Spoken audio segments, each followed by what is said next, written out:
ये निकाल लो page number 24।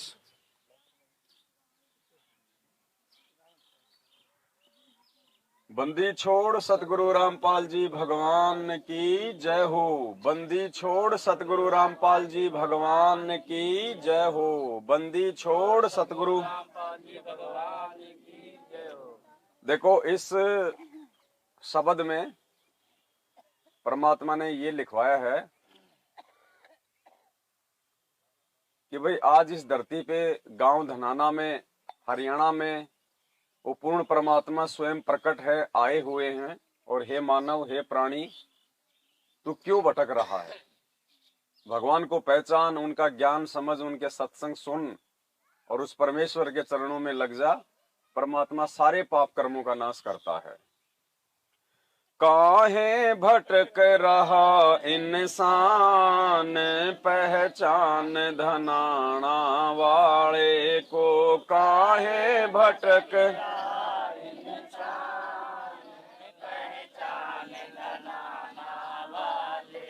काहे भटक रहा इंसान, पहचान धनाना वाले को। काहे भटक रहा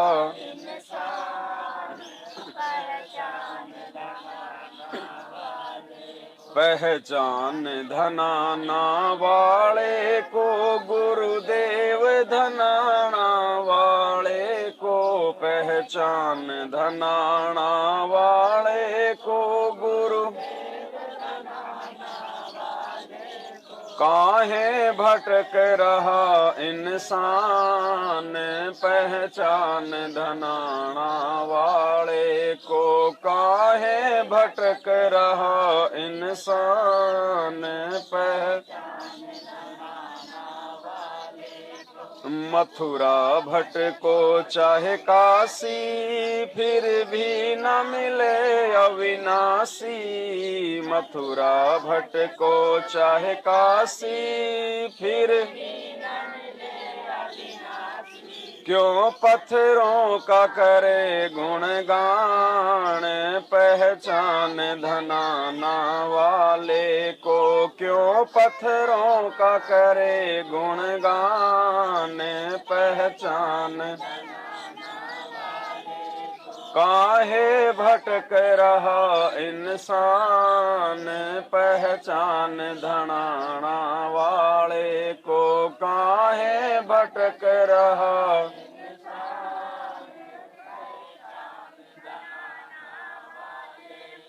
पहचान धनाना वाले को। गुरु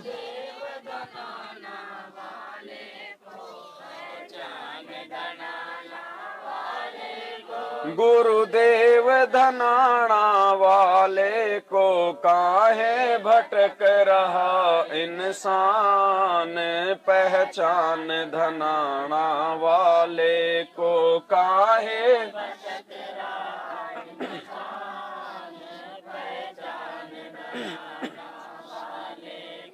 मस्जिद भटको चाहे मंदिर, सतगुरु है घट के अंदर। मस्जिद भटको चाहे मंदिर, सतगुरु है ये जगत का तारनहार। पहचान धनाना वाले को। ये जगत का तारनहार।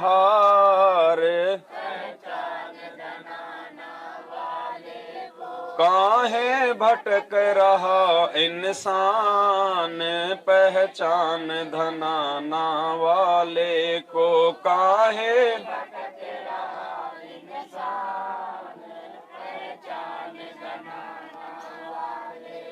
पहचान धनाना वाले को। गुरुदेव धनाना वाले को पहचान, धनाना वाले को गुरु। काहे भटक रहा इंसान, पहचान धनाना वाले को। काहे भटक रहा इंसान, पहचान धनाना वाले को। हम ना मुस्लिम ना हिंदू, सब एक पिता के बंधु। हम ना मुस्लिम ना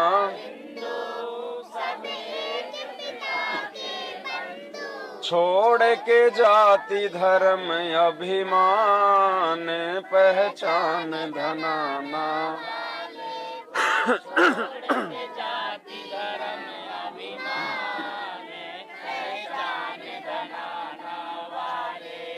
काहे भटक रहा इंसान, पहचान धनाना वाले को। काहे भटक रहा इंसान, पहचान धनाना वाले को। गुरुदेव धनाना वाले को, पहचान धनाना।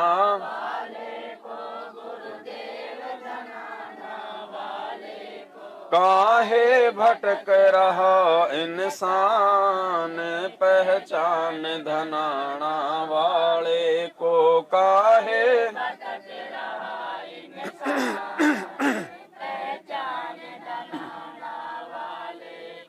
जप कर ले चाहे तप कर ले, चाहे जल गंगा से भर ले। जप कर ले चाहे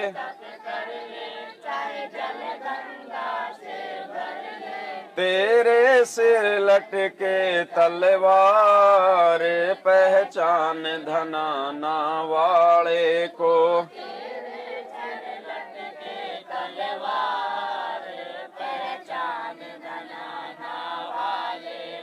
काहे भटक रहा इंसान, पहचान धनाना वाले को। काहे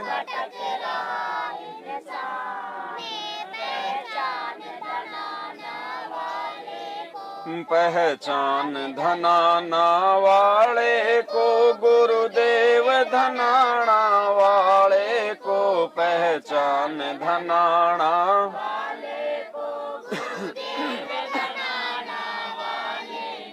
काहे भटक रहा इंसान,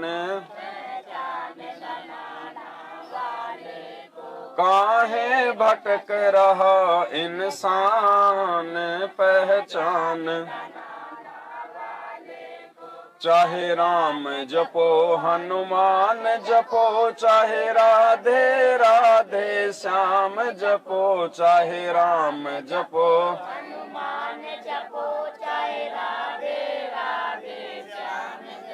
तू भूल गया करतार, पहचान धनाना वाले को। तू भूल गया करतार, पहचान।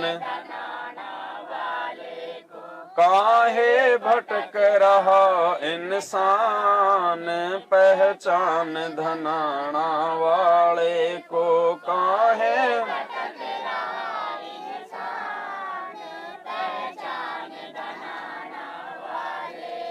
पहचान धनाना वाले को। गुरुदेव धनाना वाले को, पहचान।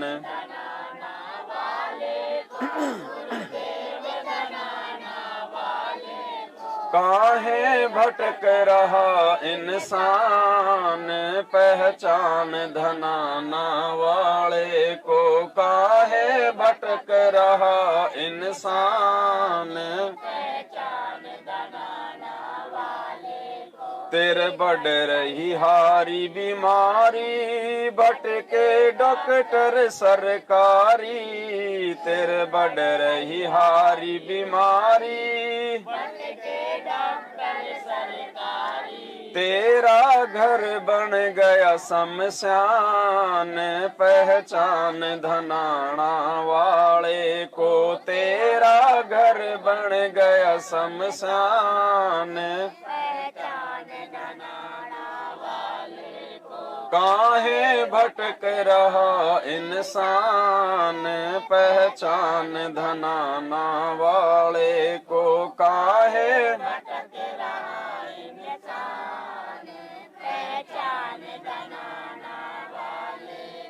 पहचान धनाना वाले को, गुरुदेव धनाना वाले को, पहचान धनाना वाले को, गुरुदेव धनाना वाले को, काहे भटक रहा इंसान, पहचान धनाना वाले को, काहे भटक रहा इंसान, पहचान धनाना वाले को, तेरी जाय उमरिया बीती, सतगुरु से कर ले प्रीति, तेरी जाय उमरिया बीती, सतगुरु से कर ले, तू पल भर का मेहमान, पहचान धनाना वाले को, तो पल भर का मेहमान, पहचान धनाना वाले को, काहे भटक रहा इंसान, पहचान धनाना वाले को, काहे भटक रहा इंसान, पहचान धनाना वाले को, गुरुदेव धनाना वाले को, पहचान धनाना वाले को, काहे भटक रहा इंसान, पहचान धनाना वाले को, काहे भटक रहा इंसान, पहचान धनाना वाले को, थारी साध संगत कर पूजा, मारा और नहीं कोई दूजा, थारी साध संगत कर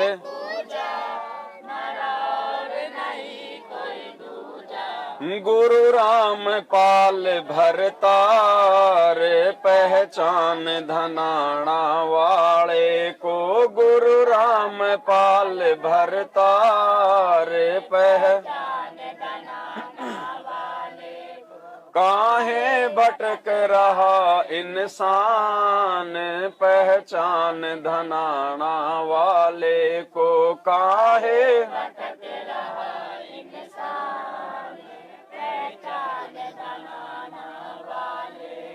पहचान धनाना वाले को, गुरुदेव धनाना वाले को, पहचान धनाना वाले को, गुरुदेव धनाना वाले को, काहे भटक रहा इंसान, पहचान धनाना वाले को, काहे भटक रहा इंसान, पहचान धनाना वाले को। बंदी छोड़ सतगुरु रामपाल जी भगवान की जय हो, बंदी छोड़ सतगुरु रामपाल जी भगवान की, बंदी छोड़ सतगुरु रामपाल जी भगवान की। तो परमात्मा अपने सत्संगों में जब भी ये होली दीपावली ये त्योहार आते हैं तो बार बार परमात्मा जिक्र करते हैं कि देखो ये दुनिया कैसे लाल मुंह करके बाहर गलियों में कीचड़ में घूम रहे हैं, डोल रहे हैं, शराब पी रहे हैं, कोई होशो हवास ही नहीं है, ना इज्जत का ना बेइज्जती का कोई डर है। और फिर कहते हैं गुरु जी कि हमारे जो बच्चे इस ज्ञान से जो परिचित हो गए, जिनको भगवान की पहचान हो गई और जिनको डर लगने लगा है, वो अपने घर के बंद करके किवाड़ बैठ के परमात्मा का सत्संग सुनते हैं, मालिक की महिमा करते हैं। तो पुण्यात्माओं, ये बदलाव है जो परमपिता परमेश्वर जी के आशीर्वाद से देखने को मिल रहा है। हम भी इंसान हैं, वो भी इंसान है, लेकिन हमारे विचारों में परमात्मा ने रात और दिन का अंतर कर दिया है। और इसी को साध संगत कहते हैं, जो अपने आप को धो मांझ के साफ कर ले। एक और शब्द है परमात्मा का, जब बढ़े काल जुल्माना।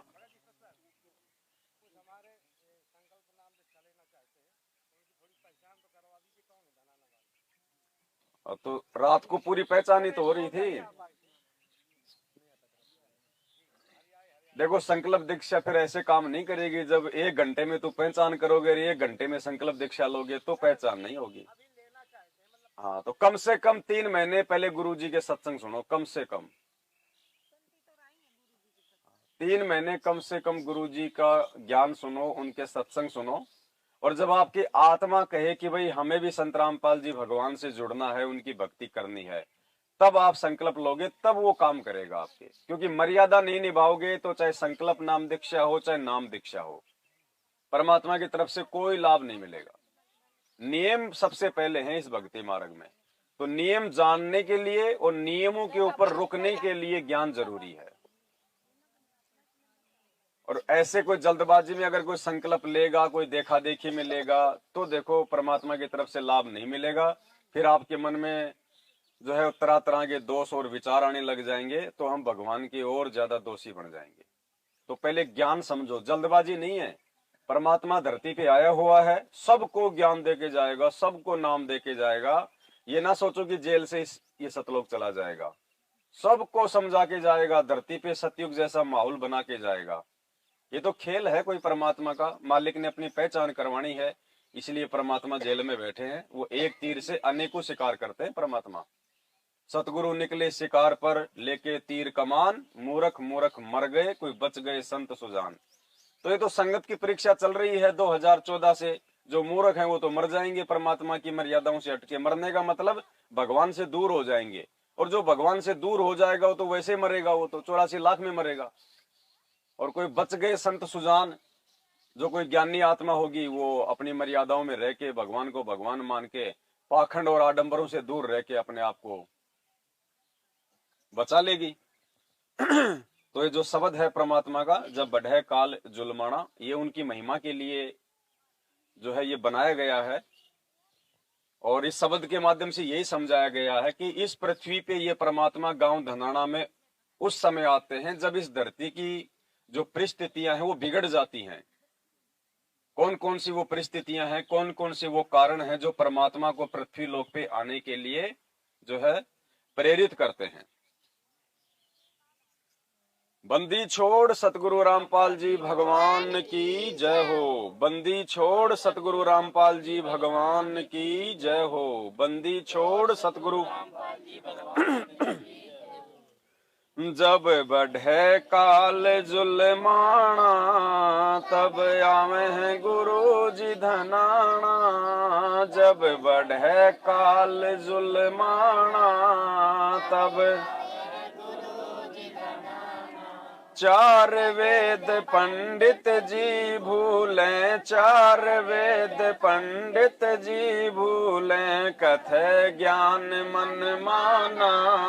तब आवे हैं गुरु जी धनाना, वो कथे ज्ञान मन माना। तब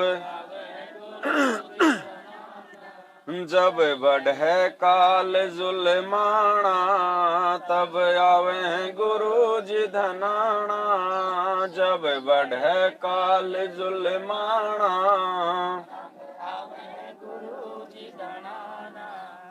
जब इस धरती के ऊपर इस काल भगवान का जो जुल्म है, जब वो हद से ज्यादा बढ़ जाता है, तब वो परमात्मा अपनी आत्माओं को उन संकटों में देख के, उन दुखों में देख के इस पृथ्वी लोक पे एक संत के रूप में आते हैं। और क्या हो जाता है, चार वेद पंडित जी भूले और कथे ज्ञान मन माना। ये ऋषि महर्षि, ये साधु संत महात्मा जो परमात्मा प्राप्ति का ठेका लेके बैठे हैं, शास्त्रों के विपरीत जो सबको ज्ञान दे रहे हैं, सबको भूत प्रेत की योनियों में जाने के लिए जो तैयार कर रहे हैं। तो मुसलमान तो कहते हैं कि हमें अल्लाह का पता है और किसी को नहीं पता। हिंदू कहते हैं हम ही जानते हैं भगवान को और कोई नहीं जानता। और ये मनमाना ज्ञान, अब देखो ये मनमाने रीति रिवाजें, होली दिवाली, ये क्यों शुरू हुए थे, भगवान ने सत्संगों में बताया। अयोध्या वासियों ने ही 2 साल के बाद, जब सीता जी को जंगल में धक्के दे दिए गए थे, अयोध्या वासियों ने ही 2 साल के बाद में दिवाली मनाना छोड़ दिया था। और हम आज तक उसकी पूंछ पकड़ के बैठे हैं। और होली दिवाली रह क्या गई, मनोरंजन का साधन। दारू की बोतलों के ढक्कन खुलते हैं, बेचारे निर्दोष जानवरों की गर्दनें कटती हैं, मांस पकाया जाता है, लड़ाई झगड़े होते हैं, गंदी नाली में पड़े हैं शराब पी के, पता ही नहीं क्या है क्या नहीं है। भाभी जिसको माँ कहा जाता है उसके साथ में होली खेल रहे हैं, पता नहीं कहाँ कहाँ उनके हाथ लगा देते हैं, छेड़खानियां करते हैं। तो परमात्मा कहते हैं जब ये मनमाना आचरण हो जाता है और फिर वो पंडित लोग फिर होली दिवाली को पूजा पाठ करवाते हैं, बताओ ये कौन सा विधान है। तो मालिक कहते हैं कि हिंदू तो भगवान को भूल गए, मुसलमान उस अल्लाह को भूल जाते हैं, तब वो परमात्मा याद दिलाने के लिए आता है कि तुम कौन सी दिशा में जा रहे हो, भगवान को भूल के। मुसलमान अल्लाह को भूले, मुसलमान अल्लाह को भूले, हिंदू भूले भगवाना, तब आवे हैं गुरु जी। हिंदू भूले भगवाना, तब आवे हैं गुरु जी धनाना, जब बढ़े काल जुल्माना, तब जब बढ़े काल जुल्माना, तब धर्म की हानि सब मन मानी, धर्म की हानि चले काल फुरमाना, तब आवे हैं गुरु जी धनाना, चले काल फुरमाना, तब जब बढ़े काल जुल्माना, तब आवे हैं गुरु जी धनाना, जब बढ़े काल जुल्माना। धर्म की हानि सब मनमानी और चले काल फुरमाना। आज देख लो इस धरती पे यही हो रहा है। भगवान तो निर्दोष नहीं हो सकता, जीव तो चलो झूठा हो सकता है, दोषी हो सकता है, उससे लाख गलतियां हो सकती हैं, लेकिन भगवान तो ऐसा नहीं कर सकता। अरे ये तो परमार्थ के लिए आते हैं, निस्वार्थ भाव से सेवा करते हैं, अपना काम करते हैं, आत्माओं को सत भक्ति मार्ग पे लगाते हैं, और उन भगवान को भी आज जेल में बैठा दिया गया है मनमाने आचरण के चलते, मनमानियों के चलते। तो यहाँ पे धर्म की हानि हो चुकी है, किसी को कोई डर है ही नहीं भगवान का, दया धर्म है ही नहीं, सोच विचार है ही नहीं। चारों तरफ यहाँ पे मनमानियां हो रही हैं, जनता दुखी है, सरकारें अपनी मनमानियां कर रही हैं, जो पैसे वाला व्यक्ति है वो गरीबों पे अपनी मनमानियां करता है।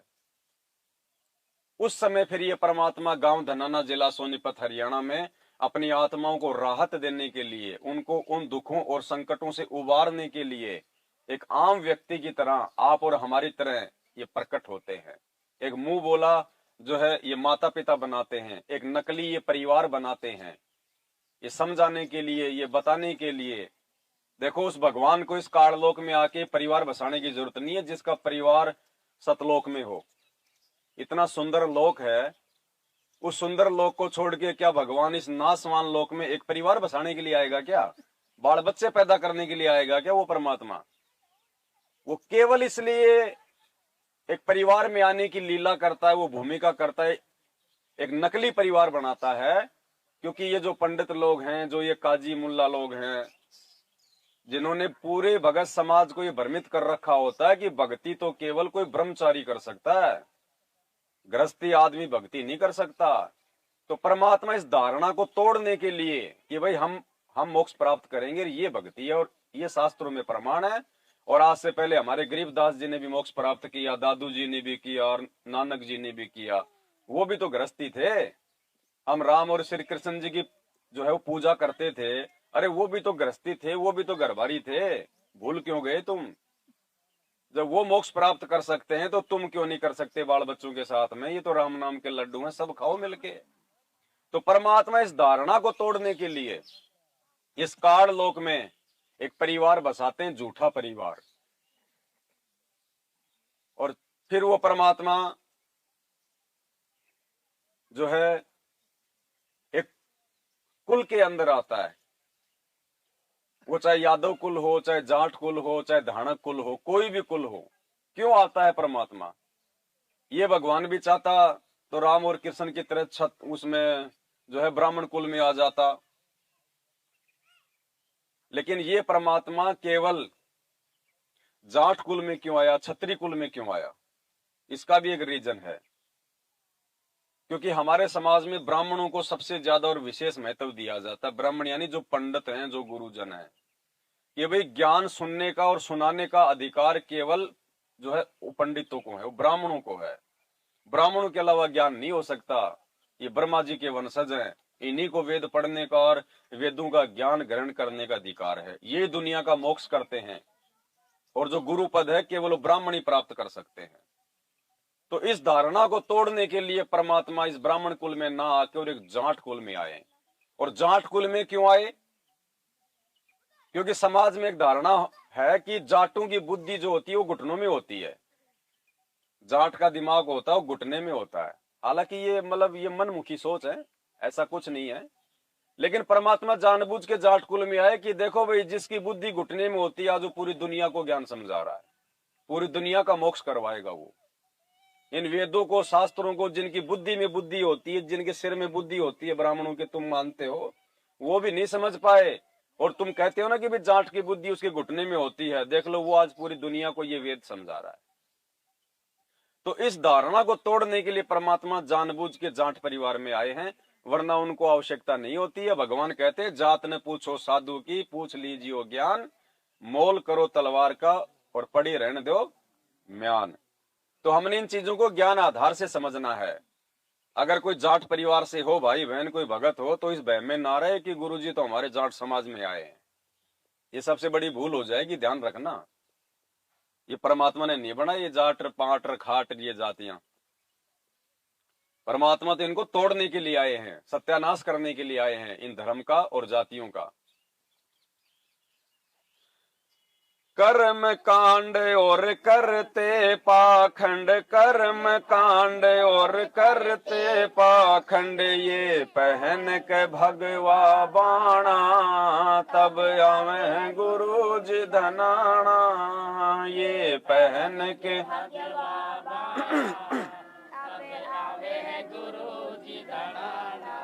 जब बढ़े काल जुलमाना, तब आवे गुरु जी धनाना। जब बढ़े काल जुलमाना। कर्म कांड और करते पाखंड पहन के भगवा बाणा, ये साधु संत महात्मा गुरु जी पहन के ये भगवा बाणा, गले में रुद्राक्ष की माला और एक साधु वेश बना के ये सारे कर्म कांड और पाखंड जब ये करते हैं, भोली आत्माओं को ये भ्रमित करते हैं, तब वो परमात्मा यहाँ पे एक आम व्यक्ति की तरह अपना तत्व ज्ञान लेके आता है, हम सब आत्माओं को उस पाखंड से बाहर निकालने के लिए।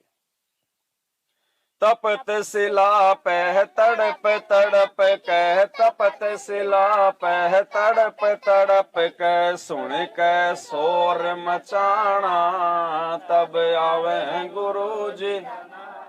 वो सुन के शोर मचाना, तब आवे गुरु जी धनाना। जब बढ़े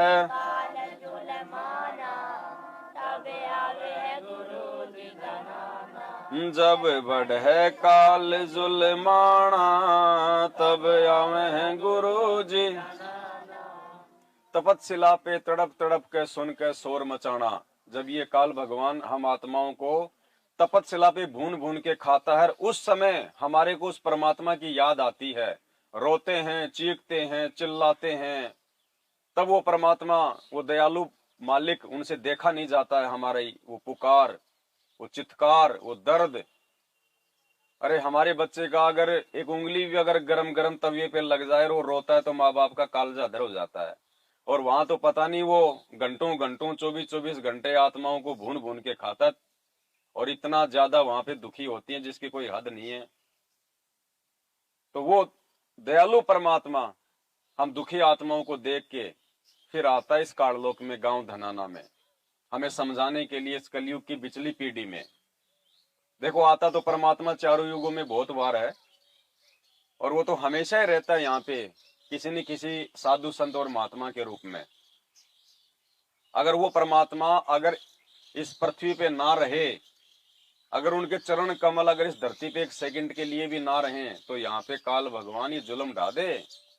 परमात्मा कहते हैं, आग लगी है आकाश में और झड़ झड़ पड़े अंगार, संत ना होते धरती पे तो जल मरता संसार। तो वो परमात्मा किसी न किसी रूप में रहता है, लेकिन वर्तमान में ये मोक्ष का टाइम है, ये पिछली पीढ़ी है, इसलिए साक्षात वो परमात्मा अपने वास्तविक रूप में, अपने असली रूप में, सतगुरु रामपाल जी के स्वरूप में गांव धनाना, जिला सोनीपत, हरियाणा में 8 सितंबर 1951 से प्रकट है। जुल्म काल का देख गुरु जी, जुल्म काल का देख गुरु जी, हंसों को काग बनाना, तब आवे गुरु जी धनाना, हंसों को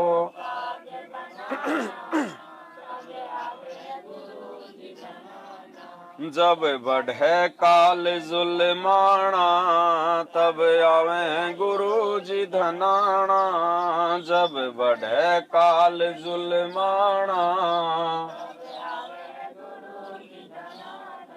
जुल्म काल का देख गुरु जी, हंसों को काग बनाना।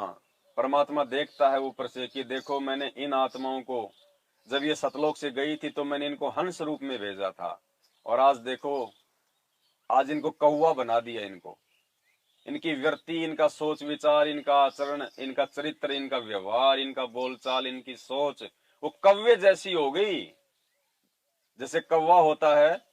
परमात्मा ने बताया कि गधे की पीठ पे जब कोई जख्म हो जाता है तो कौवा वहां पे बैठ के उसको खाता रहता है, उसको दूसरे के कोई दुख दर्द की कोई चिंता नहीं रहती, उसको केवल अपना पेट भरने से ही जो है वो मतलब रहता है।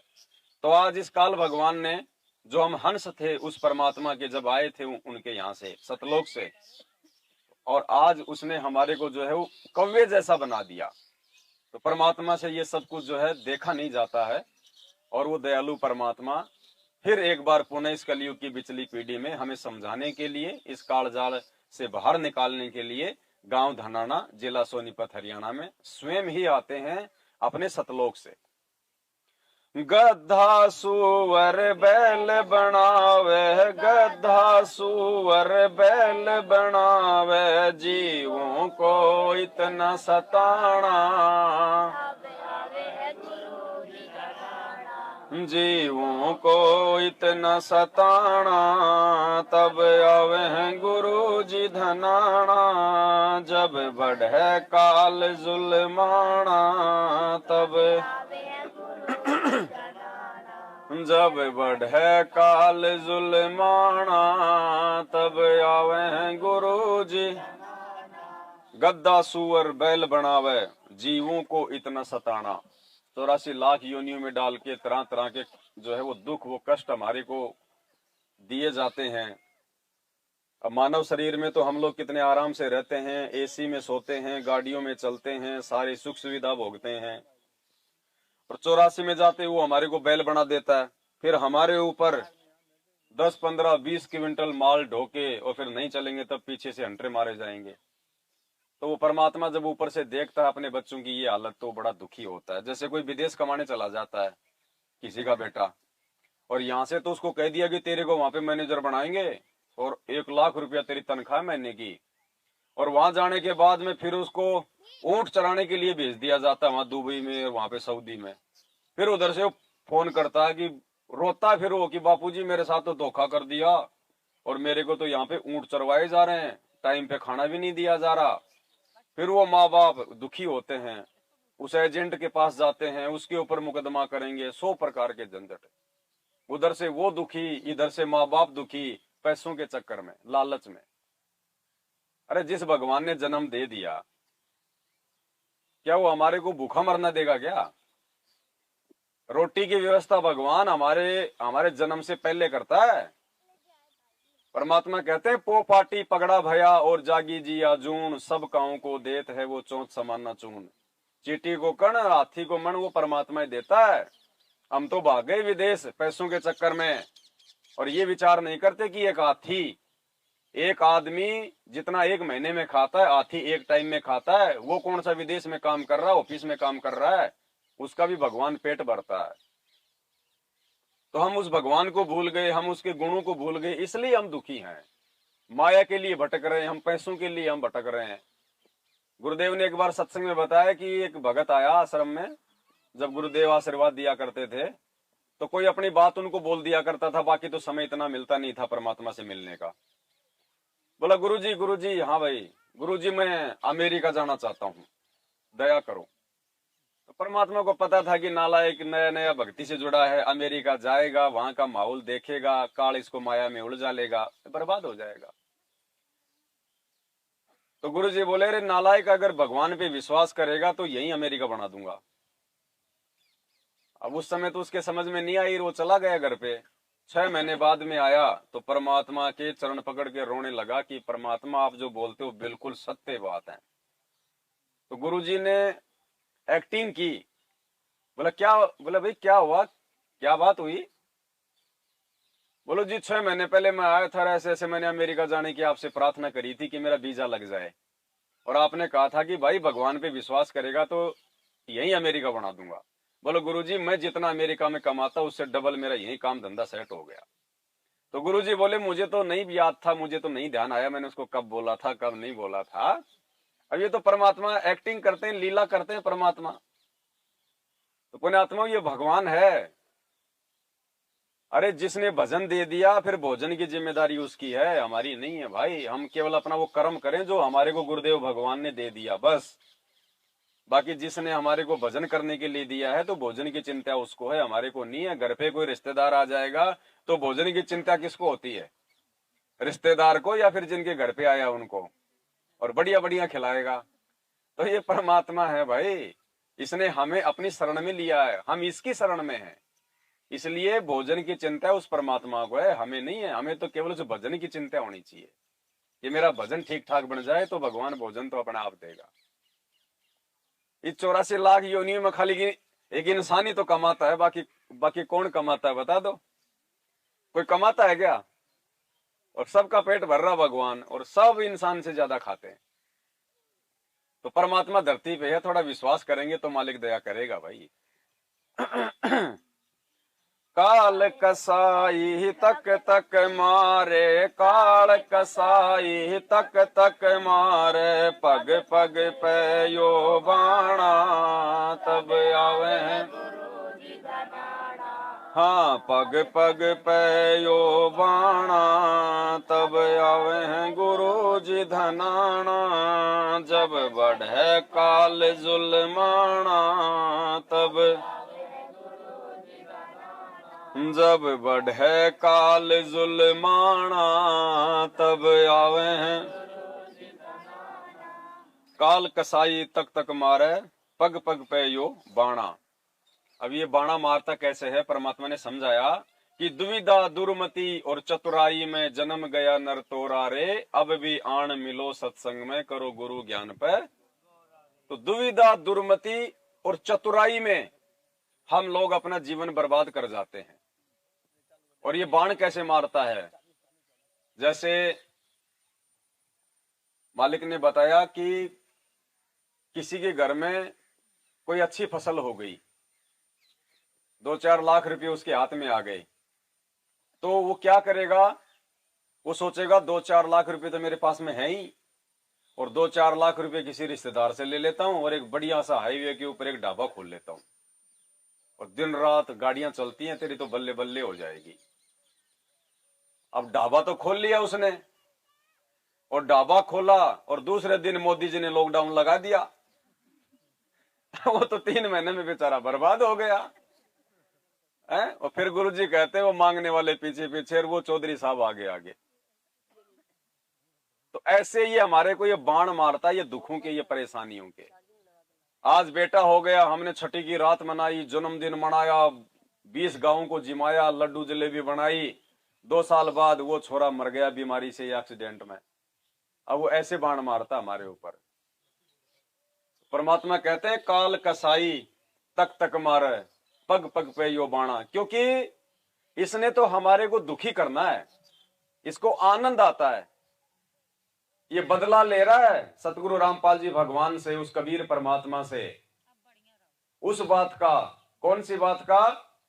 जब परमात्मा ने इसको सतलोक से धक्का मार के निकाला था, जब इसने वहां पे वो कुकर्म किया था अपनी बहन के साथ में, तो ये सतगुरु देव जी से ये बदला ले रहा है। अब और तो कोई जोर चलता नहीं उस भगवान के ऊपर, इसका एक ही जोर चलता है, बस इसकी औलाद को बिगाड़ दो। किसी भी आदमी से अगर बदला लेना हो तो उसकी संतान को बिगाड़ दो, उसके बच्चे को बीड़ी पीना सिखा दो, चोरी जारी करना सिखा दो, बस ऑटोमेटिक बदला पूरा हो जाएगा। सारी जिंदगी वो बेटा है उस बाप को दुखी करेगा, फिर ऑटोमेटिक दुखी रहेगा वो बाप उस बच्चे के विषय में सोच के, उसके भविष्य के विषय में सोच के। तो ये काल ऐसे ही करता है, ये हमारे को कुसंगत में डाल के हम जीवों से ये मतलब ये मांस भक्षण करवा देता है। बताओ, अब कोई बाप देखे कि मेरा एक बेटा और मेरे दूसरे बेटे को जो है काट के वो भून के खा रहा है, तो बाप दुखी होगा? क्या होगा? तो बताओ, हम इंसान होकर हम दूसरे जानवरों को, जीवों को जो है हम काट काट के हम खाया करते थे, तो परमात्मा नहीं दुखी होगा तो और कौन होगा? तो इस प्रकार से हमारे ऊपर ये बाण मारता है। तो अब हमने ये ज्ञान होने के बाद अपने गुरुदेव भगवान को, सतगुरु रामपाल जी परमेश्वर जी को अपने शुभ कर्मों से मर्यादा में रह के, नियमों में रह के, केवल हमने उनको प्रसन्न करने का काम करना है। और कहते हैं जिन बातों से गुरु दुख पावे उन बातों को दूर भगावे। तो गुरु जी दुखी कब होंगे? जब हम उनका नियम तोड़ेंगे, हम उनकी शिक्षाओं के ऊपर नहीं चलेंगे। तो भाई आज मौका मिला है हमारे को, परमात्मा ने रजा बख्शी है, एक विशेष रहम की है उस मालिक ने हमारे ऊपर। ये बार बार समय नहीं आता है ना, बार बार ये भगवान आता है, और आता है तो हम इसको पहचान नहीं पाते। और पता नहीं लाखों करोड़ों अरबों मानव जन्म आप और हम भाई बहनों ने ऐसे ही व्यर्थ में बर्बाद कर दिए। तो आज मौका है, इसलिए परमात्मा कहते हैं समझा है तो सिर धर पांव, बहुर नहीं रे ऐसा दाव। पंथ बार वाह गरीब दास का, पंथ बार वाह गरीब दास का, सतगुरु का वचन निभाना तब, सतगुरु का वचन निभाना तब आवे गुरु जी धनाना।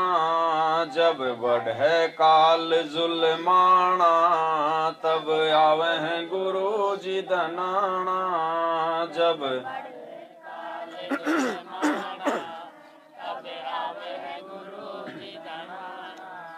पंथ बारवा गरीब दास का, सतगुरु का वचन निभाना।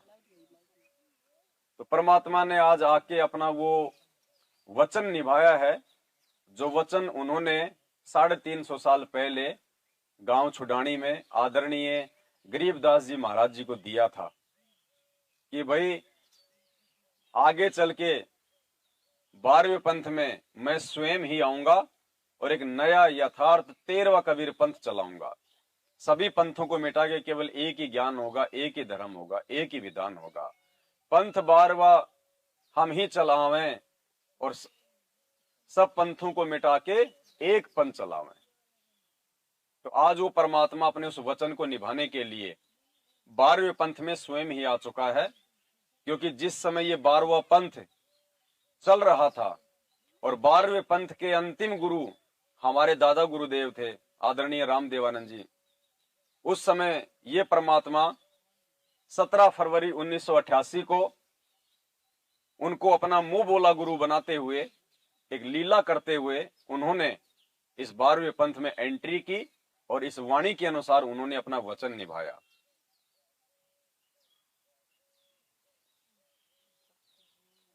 सतगुरु दिल्ली मंडल आके, सतगुरु दिल्ली मंडल आके, मेटे जम का तलबाना तब आवे गुरु जी, मेटे जम का तलबाना तब आवे गुरु जी धनाना। जब बढ़े काल जुल्माना तब आवे गुरु जी धनाना। जब बढ़े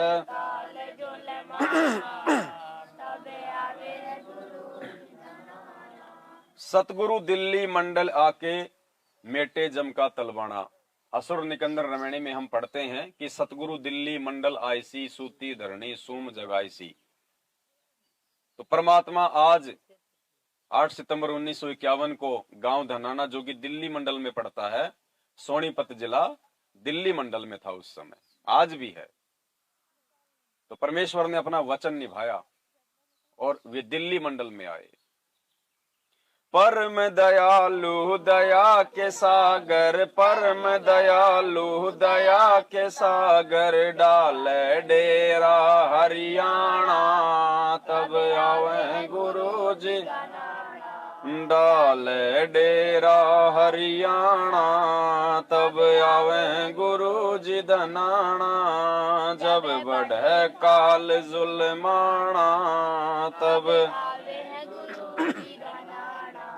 जब बढ़े काल जुल्माना।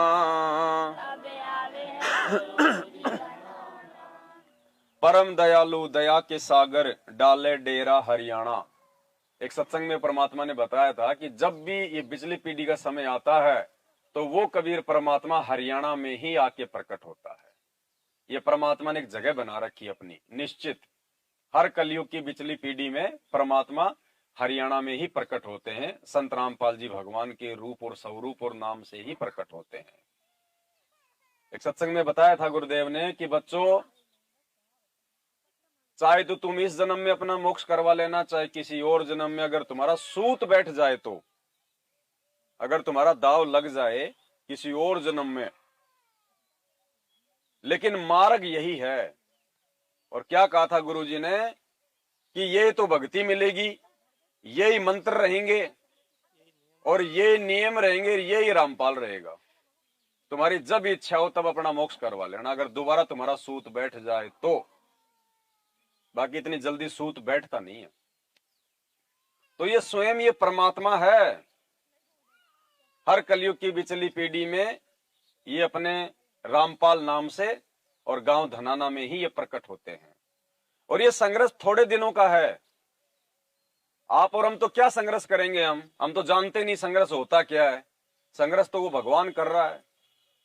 अरे हम तो अपने स्वार्थ के लिए संघर्ष करेंगे, अगर संघर्ष भी करेंगे तो, क्योंकि हमारा सबसे बड़ा स्वार्थ है आत्म कल्याण। अगर हमें मोक्ष ना मिलना हो इस भक्ति से, कौन बैठ के यहाँ पे हलवा चाटेगा? कोई नहीं आएगा। अपने घर पे बना के खा लेंगे। 250-250, 500 रुपया, 1000 रुपया, 2000 रुपया ट्रेनों की टिकट दे के कोई नहीं आएगा, अगर स्वार्थ ना हो तो हमारा तो स्वार्थ है ये भक्ति करने का भी, लेकिन भगवान का क्या स्वार्थ है भाई? वो तो परमार्थ के लिए निस्वार्थ भाव से 28 साल से सेवा दे रहा है। गांव गांव जाके लोगों की गालियां खाना, लोगों के लठ खाना और 2-2 बार की जेल, इसको कहते हैं भगवान के गुण। जीव नहीं कर सकता ये काम। तो ये दयालु है, ये परम दयालु है ये परमात्मा। तो हमने भी अब इसकी दयालुता का भरपूर फायदा उठाना है, वरना बाद में मौका नहीं मिलेगा। कल को 84 में चले गए, गद्दे कुत्ते सुअर बन गए, फिर ना तो राम की पहचान होगी, ना श्री कृष्ण की, ना संत रामपाल जी भगवान की। आज पता है कौन भगवान है, क्या भक्ति है, क्योंकि भगवान ने हमारे को मानव शरीर दिया है और ऊपर से अपना तत्व ज्ञान दे दिया। बाकी तो मालिक ने कह दिया कि मात पिता मिल जाएंगे 184 माए, सतगुरु की सेवा और भक्ति फेर मिलन की।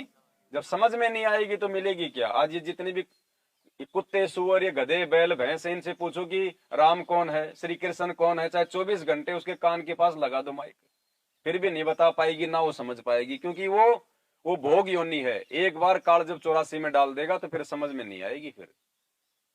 फिर तो केवल वो कर्म भोगना है, वो दंड भोगने केवल हमारे को। तो आज मौका है। और एक शब्द हम सभी भाई बहन गाया करते थे परमात्मा का, अब भी जो है हम गाते ही हैं कि मन मान जब बुढ़ापा आवेगा, मन मान जब बुढ़ापा, और बिना भजन तेरी होवे दुर्गति, तू पड़या पड़या पछतावेगा। उसके लास्ट की चौपाई में परमात्मा, क्योंकि हर शब्द के लास्ट में गुरुदेव एक संकेत करते हैं अपने विषय में, तो उसके लास्ट की चौपाई में क्या है?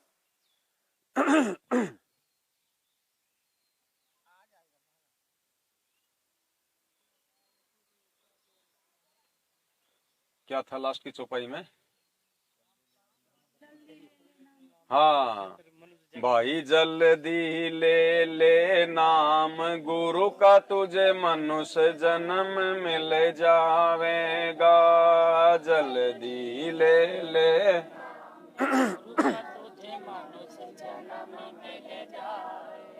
राम पाल तेरा सतगुरु बन के फिर भक्ति दर डावेगा, मन मान जा बुढ़ापा आवेगा, मन मान जा बुढ़ापा आवेगा, मन मान जा बुढ़ापा।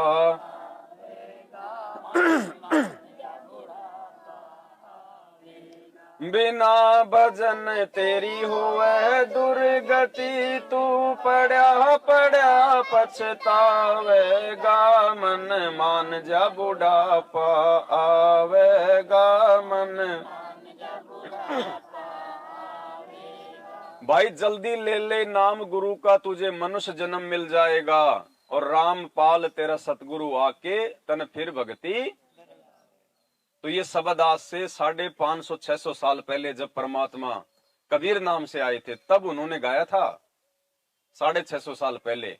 और क्या कहा था कि जल्दी ले ले नाम गुरु का, तुझे मनुष्य जन्म मिल जाएगा। कि हे नालायक, आज मैं जो गुरु पद पे हूं, तू मेरे से नाम ले ले आके, ये ज्ञान समझ के ये मंत्र ले ले, ताकि मैं तुझे मानव जन्म देता रहूंगा उस कलयुग की पिछली पीढ़ी तक। और फिर क्या होगा, रामपाल तेरा सतगुरु आके तूने फिर भक्ति।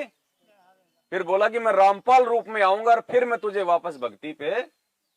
अब ये शब्द आज गाया गुरुजी ने कि रामपाल तेरा सतगुरु आके। तो रामपाल जी तो खुद गाए रहे, वो तो आ ही चुके हैं, वो क्यों कहेंगे कि रामपाल तेरा सतगुरु आके? क्या कोई और रामपाल आएगा क्या?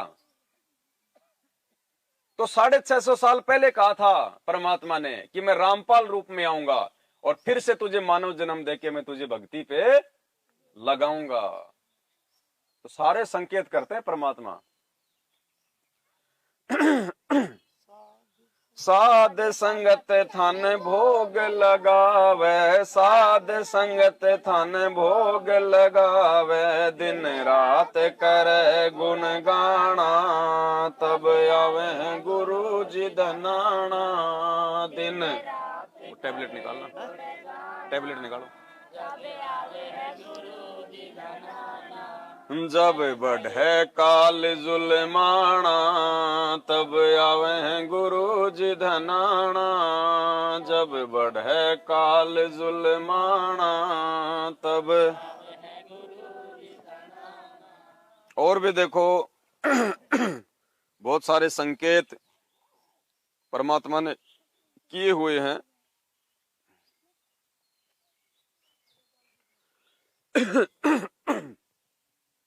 देखो एक सत्संग में गुरुजी ने बिल्कुल साफ साफ कहा है कि आज से 650 साल पहले जब मैं धानक रूप में आया था काशी में, कबीर रूप में। क्या कह रहे हैं गुरुजी? आज से 650 साल पहले। अपने आत्मा विचार करो, ये बात केवल गुरुजी आज ही कह सकते हैं, क्योंकि 650 साल तो आज के समय से हो रहे हैं। अगर 350 साल पहले कोई ये कहे कि ये तो कबीर जी ने गरीबदास जी को कहा था, तो गरीबदास जी तो 350 साल पहले आए थे, और गरीबदास जी के समय में वो काशी वाला समय केवल 250 साल का ही अंतराल था, क्योंकि अर्जुन सर्जुन थे उस समय और उनकी 250 साल की उम्र कर दी थी परमात्मा ने, तो 250 साल का ही समय था वो तो। लेकिन आज हो रहा है वो 600 साल का समय, और बीच में कोई संत आए नहीं कोई ऐसा। तो गुरुदेव क्या कह रहे हैं सत्संग में कि जब मैं आज से 600 साल पहले काशी में धानक रूप में आया था, तो गुरुदेव स्वयं संकेत कर रहे हैं कि मैं कबीर हूं। आज से जोर दे के बोल रहे हैं गुरुजी 2 बार, आज से ऐसे, ताकि इन मूर्खों की बुद्धि खुले।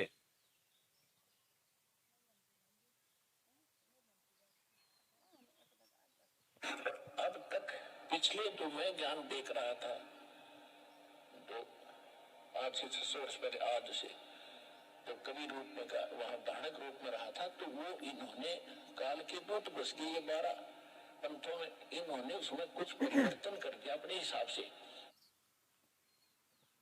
आज से 600 साल पहले कह रहे हैं गुरुजी, तो नोट कर लो 600 साल तो आज से हो रहे हैं। अब बताओ क्या संकेत करेगा और इससे ज्यादा, कि जब मैं ज्ञान दे के आया था आज से 600 साल पहले। अब तक पिछले तो मैं ज्ञान देख रहा था, तो आज से 600 वर्ष पहले, आज से जब कवि रूप में वहां धानक रूप में रहा था, तो वो इन्होंने काल के दूत बस के ये 12 पंथों में इन्होंने उसमें कुछ परिवर्तन कर दिया अपने हिसाब से। और तो कोई समय है ही नहीं। अगर गरीबदास जी को कहा होता कि भाई गरीबदास, आज से 600 साल पहले जब मैं काशी में धानक रूप में आया था, ज्ञान दिया था, तो गरीबदास जी के समय में तो खाली 250 साल हो रहे हैं, तो 600 तो आज से हो रहे हैं, आज से। और गुरु जी कह रहे हैं जब मैं गया था काशी में धानक रूप में, आज से 600 साल पहले जब ज्ञान दे के आया था। लेकिन भाई ये चीजें उसी के हृदय में समाएंगी जो गुरु मुखी होंगे और जो अधिकारी अंश होंगे परमात्मा के। देखो हम सात संगतों में आ रहे हैं, बहुत अच्छी बात है, बाकी आत्माओं से तो लाख गुना अच्छे हैं, लेकिन यहां भी छटनियां होती रहेंगी, क्योंकि जो आत्मा अपने गुरु को भगवान नहीं मानेगी, परमात्मा उनको सत्संगति में भी नहीं टिकने देगा, वो भक्ति के लायक नहीं है। परमात्मा किसी न किसी बहाने से उनको निकालेगा। तो कोशिश करो भाई इस परमात्मा के चरणों में पड़े रहने की। अब देखो जो बातें हम भाई बहन यहां बैठ के कर रहे हैं, परमात्मा की महिमा, चर्चा, उनके सत्संगों पे विचार विमर्श, और गुरुदेव ने भी क्या बताया कि पुण्यात्माओं, सत्संग इस कान से सुनोगे, इस कान से निकाल दोगे तो भला नहीं होने वाला। मैं सुना दूंगा और तुम सुन लोगे कि वाह जी वाह, गुरु जी ने क्या बात कही, बहुत अच्छी बात कही, और विचार तुमने उन पे किया नहीं, तो सत्संग सुनने का भी क्या फायदा। जैसे गुरु जी ने बताया कि एक आदमी है, वो जा रहा था पहले रास्ते से, पहले की बात थी, कहीं जा रहा था रिश्तेदारी में, तो रास्ते में देखा कि एक पंडित जी जो है अपनी वो कथा कर रहे हैं। उसने सोचा भाई कहते हैं सत्संग भले थोड़ा ही सुन लो, बहुत अच्छी बात है, सुनना चाहिए। वो बैठ गया वहां पे सत्संग सुनने के लिए। अब पंडित जी आधा घंटे तक संस्कृत में बोलता रहा। अब उस समय संस्कृत किसी के समझ में आती नहीं थी, संस्कृत में बोलता रहा, बढ़िया बढ़िया श्लोक, मीठी मीठी वाणी। उसने देखा रे ले भाई टाइम हो गया, अब चलते हैं, बहुत सुन लिया सत्संग। वो सुन के चल दिया वहां से। रास्ते में गया तो एक गवाला था, भेड़ बकरियां चरा रहा था, गर्मी का टाइम था, पहले प्यार प्रेम भाईचारा बहुत अच्छा होता था। उसको आवाज लगा के बोल दिया, भाई साहब आ जाओ, गर्मी ज्यादा, 2 मिनट बैठ जाओ पेड़ के नीचे, पानी वाणी पी लो, आ जाओ। उसने भी देखा थोड़ा आराम कर लेते हैं, बैठ गया। कहां से आ रहे हो? भाई फलाने फलाने गांव से आ रहा हूं। अच्छा, और भाई रास्ते में थोड़ा सा मैं सत्संग सुनने के लिए बैठ गया था। अच्छा, सत्संग सुन के आए हो? भाई मुझे भी बताओ, मुझे भी समझाओ, महापुरुष ने क्या कहा, क्या बताया। भाई मैं तो देखो जा नहीं सकता सत्संग में, मैं तो पाड़ी हूं, गाय भैंस चराता हूं। भाई आप ही बता दो, क्योंकि भगवान कहते हैं एक ने कही दूजे ने मानी, कहे कबीर वो दोनों ज्ञानी। सुना दो महात्मा जी ने क्या कहा। तो वो बोला भाई क्या बताऊं, बोलो बहुत गजब की बात कही। बोलो ओहो, ऐसा सत्संग ना देखा ना सुना। तो बोले थोड़ा सा मुझे भी बता दो, मेरा भी आत्म कल्याण हो जाए। बोले भाई ये तो पता नहीं वो कह क्या रहा था, लेकिन भाई वैसा सत्संग ना देखा ना सुना आज तक। तो पुण्यात्माओं, खाली गुरुदेव के सत्संगों को सुनने से और ये गर्दन हिलाने से बात नहीं बनेगी। हमने विचार करना पड़ेगा, चिंतन करना पड़ेगा कि क्यों ये परमात्मा रातों को 2-2 बजे जाग जाग के हमारे को जगा रहा है। देखो हम तो सत्संग सुनते समय भी बरवाड़ा में सो जाया करते थे आश्रम में, क्योंकि हमारी तो बुद्धि काल के हाथ में है सबकी। और मालिक क्या बोल रहे हैं, देखो भगवान अपनी जिम्मेदारी निभा रहा है, लेकिन हम नीच, हम इतना भी विचार नहीं करते। अरे वो तो कर रहा है, हम तो सुन भी नहीं रहे। और क्या कहा परमात्मा ने कि मैं भगवान का दोषी हो जाऊंगा। मैं अपने आप को छुपाते हुए कह रहे हैं कि मैं जिस मकसद के लिए आया हूं, जिस काम के लिए आया हूं, वो काम अगर मैंने पूरा नहीं किया तो भगवान मेरे से जवाब मांगेगा फिर ऊपर। अपने आप को छुपाते हुए कह रहे हैं हमें जगाने के लिए कि तुम जिस मकसद से बरवाला आश्रम में आए हो, सत्संग में जाते हो, साथ संगत में जाते हो, अगर तुमने वो काम नहीं किया, ध्यान से बैठ के सत्संग नहीं सुना, मालिक के वचनों पे ध्यान नहीं दिया, तो तुम भी भगवान के दोषी हो जाओगे। और पुण्यात्मा, इस दास को जो परमात्मा ने मजदूरी दी है, अनमोल दे रखी है, और इस दास को उसी दिन से ये एहसास हो गया था कि परमात्मा ये शरीर भी तेरे काम आ जाए, टुकड़े टुकड़े भी मालिक आपके काम आ जाए, बट मेरी मिट्टी सफल हो जाएगी। तो इस दास ने जब से ज्ञान हुआ है उसी दिन से दिन और रात एक कर रखा है। अब आप देखते हो 13-14 घंटे पहले सत्संग करता हूँ, फिर आप जी से मिलता हूँ, और फिर और आश्रम की भी व्यवस्था करनी होती है आप जी के लिए, वो भी करता है दास। और फिर 12 बजे 1 बजे जाकर सोने का समय मिलता है, फिर भक्ति उठ के फिर। तो ऐसे ही जब से इस मार्ग का दास को एहसास हुआ है, प्राप्ति भी आदेश हुआ है, उसी दिन से ये वर्षन प्रयत्न और ये परिश्रम दास का चल रहा है और ये सफल हो गया प्रभु की कृपा से। तो इसलिए दास जरा से भी आलोचना नहीं करता कि परमात्मा फिर नाराज हो गया ना, फिर मेरे पिल्ला कुछ नहीं रहेगा। तो हर तरह हर मर्यादा में रहता हुआ, हर पॉइंटों से बचता हुआ परमात्मा के गुणगान करता हूँ। तो यहाँ ये ऐसा है कि पहली कला कक्षा से लेकर लास्ट तक ये नई श्रेय तक नई पढ़ाई पढ़ानी, क्योंकि पहले ज्ञान से विपरीत ऐसा है। और इसमें मेहनत ज्यादा करनी पड़ेगी दास ने, क्योंकि बार बार रहकर प्रमाण न दिखाऊंगा तो कुछ भी पल्ला ना पड़े आपके 2 घंटे व्यस्त जाएंगे, जिसको नए सिरे से नहीं बताया जाता। तो भाई जब वो परमात्मा हमारे लिए इतना अथक प्रयास कर रहा है, तो हम लोग तो खाली बैठ के खाली हमारे को तो सुनने में भी दिक्कत आ रही है, बताओ। तो पुण्यात्मा, जो बातें परमात्मा के आशीर्वाद से, सदगुरु रामपाल जी भगवान की मेहर से, जो बातें उनके सत्संगों के ऊपर विचार विमर्श, जो चिंतन हम भाई बहन बैठ के साथ संगतियों में करते हैं, ये चिंतन अगर उन आश्रमों में होने लग जाए तो वास्तव में सबका आत्म कल्याण हो जाए, परमात्मा इतना प्रसन्न हो जाए। लेकिन वहां तो राजनेता बुलाए जाते हैं, उनके इंटरव्यू लिए जाते हैं, वो बढ़ाई कर देते हैं, फिर उनको समाज में भेजते हैं, और लोग इंटरव्यू देख देख के ज्ञान को ना समझ के उन आश्रमों में जाते हैं, दान धर्म करते हैं, उनकी जेब में पैसा आ रहा है और बल्ले बल्ले हो रही है। ये हाल हो रहा है वहां पे। जबकि भगवान आया क्यों था, भगवान ने हमें क्यों नाम दिया, क्यों ज्ञान दिया, क्यों आज भगवान जेल में बैठा हुआ, किस चीज का इंतजार कर रहा है, हमारी क्या जिम्मेदारियां बनती हैं, सब भूल गए।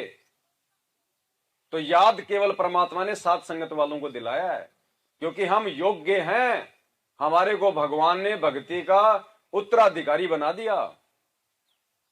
तो हमने भी अब पीछे नहीं हटना है। अगर कोई भगत गलती करता है साथ संगत में आके या साथ संगति से जुड़ के, उस भगत को देख के साथ संगति से दूर मत हट जाना। वो अपने कर्म फोड़ेगा, तुम अपने कर्म बनाओ भाई। छोटी छोटी बातों को लेके बीच में मान बढ़ाई को नहीं डालना हमने। वो भगत ऐसे कह रहा था, वो ऐसे कह रहा था, मैं उसके साथ में नहीं जाऊंगा, वो साथ संगति में जाएगा तो मैं नहीं जाऊंगा। अरे कोई जमीन का बंटवारा हो रहा है क्या वहां पे? अरे मालिक ने 5 गुण बताए, शील, संतोष, विवेक, दया और अक्षमा। जब तक हम अपने जीवन में इन गुणों को लागू नहीं करेंगे कैसे भला होगा? तो मालिक कहते हैं, जेता घट तेता मता, घट घट सोच विचार, और जा घट हार न जीत है, ता घट ब्रह्म। उसके घट में सतगुरु समाएगा, जिसके घट में, जिसके अंतर में, जिसके हृदय में मान बढ़ाई, अहंकार, हार जीत की भावना, छोटी छोटी बातों को लेके मनमुटाव, लड़ाई झगड़ा, ये ना हो। तो आप ये ना सोचो कि हम सबका आत्म कल्याण हो जाए, हम सभी एक साथ सतलोक जाएंगे। नहीं, ये सोचना कि इस धरती पे भगवान केवल मेरे लिए उतरा है, मेरे लिए, और मैंने अपने आप को पाक साफ करना है, साफ सुथरा करना है। मुझे मेरे बराबर वाले से कोई लेना देना नहीं है, मेरी माँ बहन भाई से मुझे लेना देना नहीं है। वो भक्ति करेंगे तो अपने लिए करेंगे, मैं केवल अपनी जिम्मेदारी निभाऊंगा उनके लिए, बस। ये सोच के भक्ति करेंगे ना कि गुरुजी स्पेशली मेरे लिए आए, मेरे लिए, मुझे हंस बनाने के लिए, तब पुण्यात्माओं हम भक्ति कर पाएंगे, टिक पाएंगे। दूसरों को देख के भक्ति करेंगे, जिंदगी में नहीं कर पाएंगे। कि वो भगत भी साथ संगति में जाता है, वो तो ऐसे कर रहा है, वैसे कर रहा है, वो तो अपने कर्म फोड़ रहा है, हमने थोड़ी फोड़ने हैं। और हमने दूसरों की केवल अच्छाइयों को ग्रहण करना है, उनकी बुराइयों को मत देखो। समझाना हमारा फर्ज है उसको, फिर भी नहीं मानता है तो भाड़ में जाए। मालिक कहते आत्म प्राण उधार ही, ऐसा धर्म नहीं। और आत्म प्राण यानी अपने खुद के जो प्राणों का जो आत्म कल्याण करवा लेगा, जो अपनी आत्मा का जो उद्धार करवा ले, उससे बढ़ के दूसरा कोई धर्म नहीं है। तो अब हमने हर प्रकार से देखो, परमात्मा ने इतनी शिक्षा दे दी, इतना पढ़ा दिया। अरे 12 साल तक हम बच्चे को स्कूल में भेजते हैं, उसको पढ़ाई जाती है, वो भी नौकरी के लायक हो जाता है 12 साल में। और हमें पढ़ाते पढ़ाते 28 साल हो गई सतगुरु रामपाल जी भगवान को। अब भी ज्यादातर लोगों की बुद्धि नहीं खुल रही। 28 साल तक गुरुजी अगर किसी गधे को भी ज्ञान देते ना रोजाना 1 घंटे, वो भी बैकुंठ में जाने के लिए तैयार हो जाता।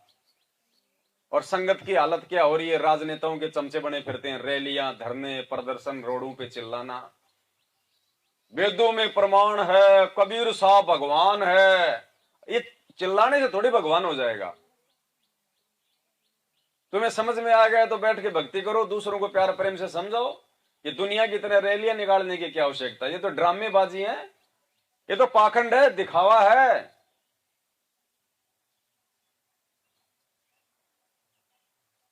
सन 2014 तक अपने गुरुदेव आश्रमों में रह के ज्ञान दे रहे थे।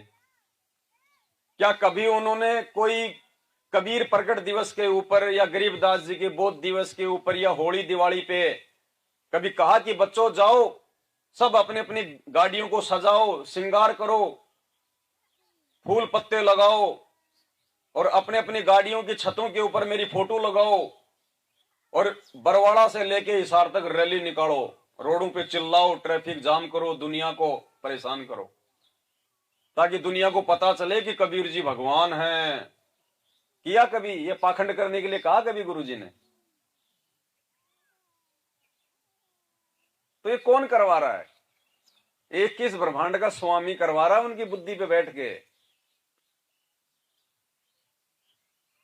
जो एक बार उसकी जकड़ में पकड़ में आ गया फिर वो उसकी चुटिया पकड़ लेता है, फिर उसकी बुद्धि का रिमोट उसके हाथ में है। जैसे रामचंद्र जी की खुद की पत्नी कौन ले गए ये तो पता नहीं, और पार्वती उसकी परीक्षा लेने के लिए सीता रूप बना के आई तो उसको पहचान गया कि हे दक्ष पुत्री माया, भगवान शंकर को कहां छोड़े आई। और खुद की पत्नी का पता उसका भगत लगा रहा, अनुमान बता रहा है। बताओ, भगवान को नहीं पता मेरी औरत कहां है, और एक भगत उसका एड्रेस लेके आ रहा है, तो भगत बड़ा को भगवान बड़ा। बताओ। तो ऐसे जो इसकी जकड़ में आ जाता है उसकी बुद्धि फिर इसके अंडर में हो जाती है। तो ये सतलोक आश्रम मैनेजमेंट हरियाणा वालों की, और 90% वो संगत जो आंख बंद करके गुरुदेव के सत्संगों पे विचार विमर्श ना करके, चिंतन मनन ना करके, जो आंखों पे अज्ञानता की काली पट्टी बांध के चल रही है, रोडों पे दौड़ रही है।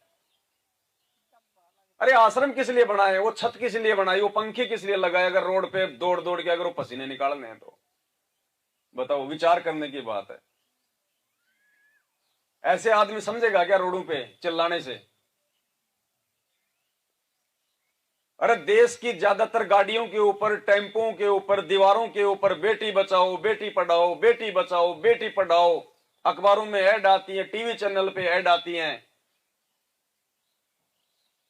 खाली दीवारों पे लिखने से, गाड़ियों के पीछे लिखने से देश नहीं बदलेगा, जनता नहीं बदलेगी, उनकी सोच नहीं बदलेगी। वो संदेशा देने वाले खुद वैसे होने चाहिए,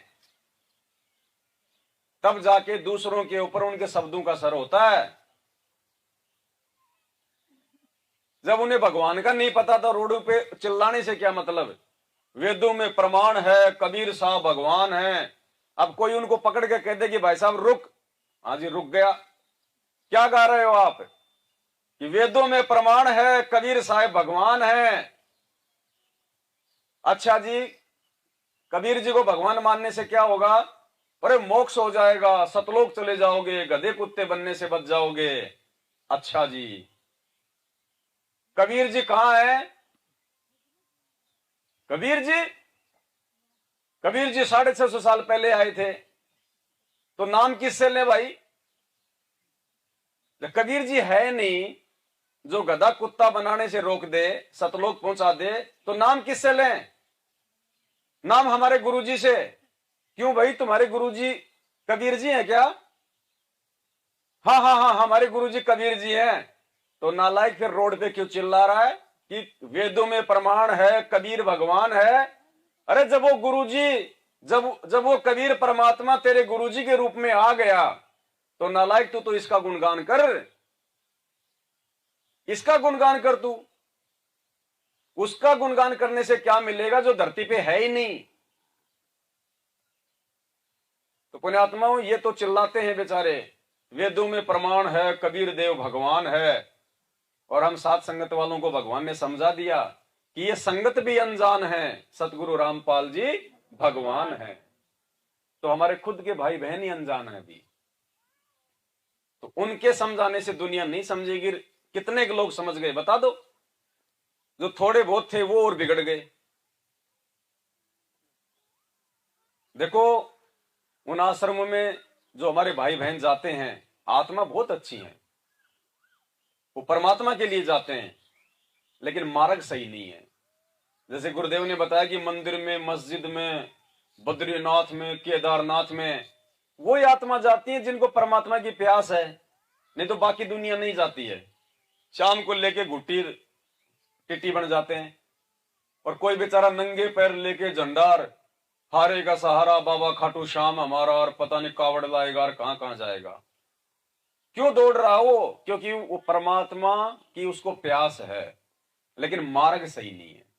तो इन आश्रमों में जितनी भी आत्माएं, हमारे भाई बहन जो जो फंसे पड़े हैं बेचारे, वो है तो अच्छी आत्मा, जाते हैं वो गुरुदेव के लिए, परमात्मा के लिए, लेकिन वे ऑफ वर्शिप उनको सही नहीं बताई जा रही, उनको नियमों में नहीं रहने दिया जा रहा, उनको मर्यादाओं में नहीं रहने दिया जा रहा।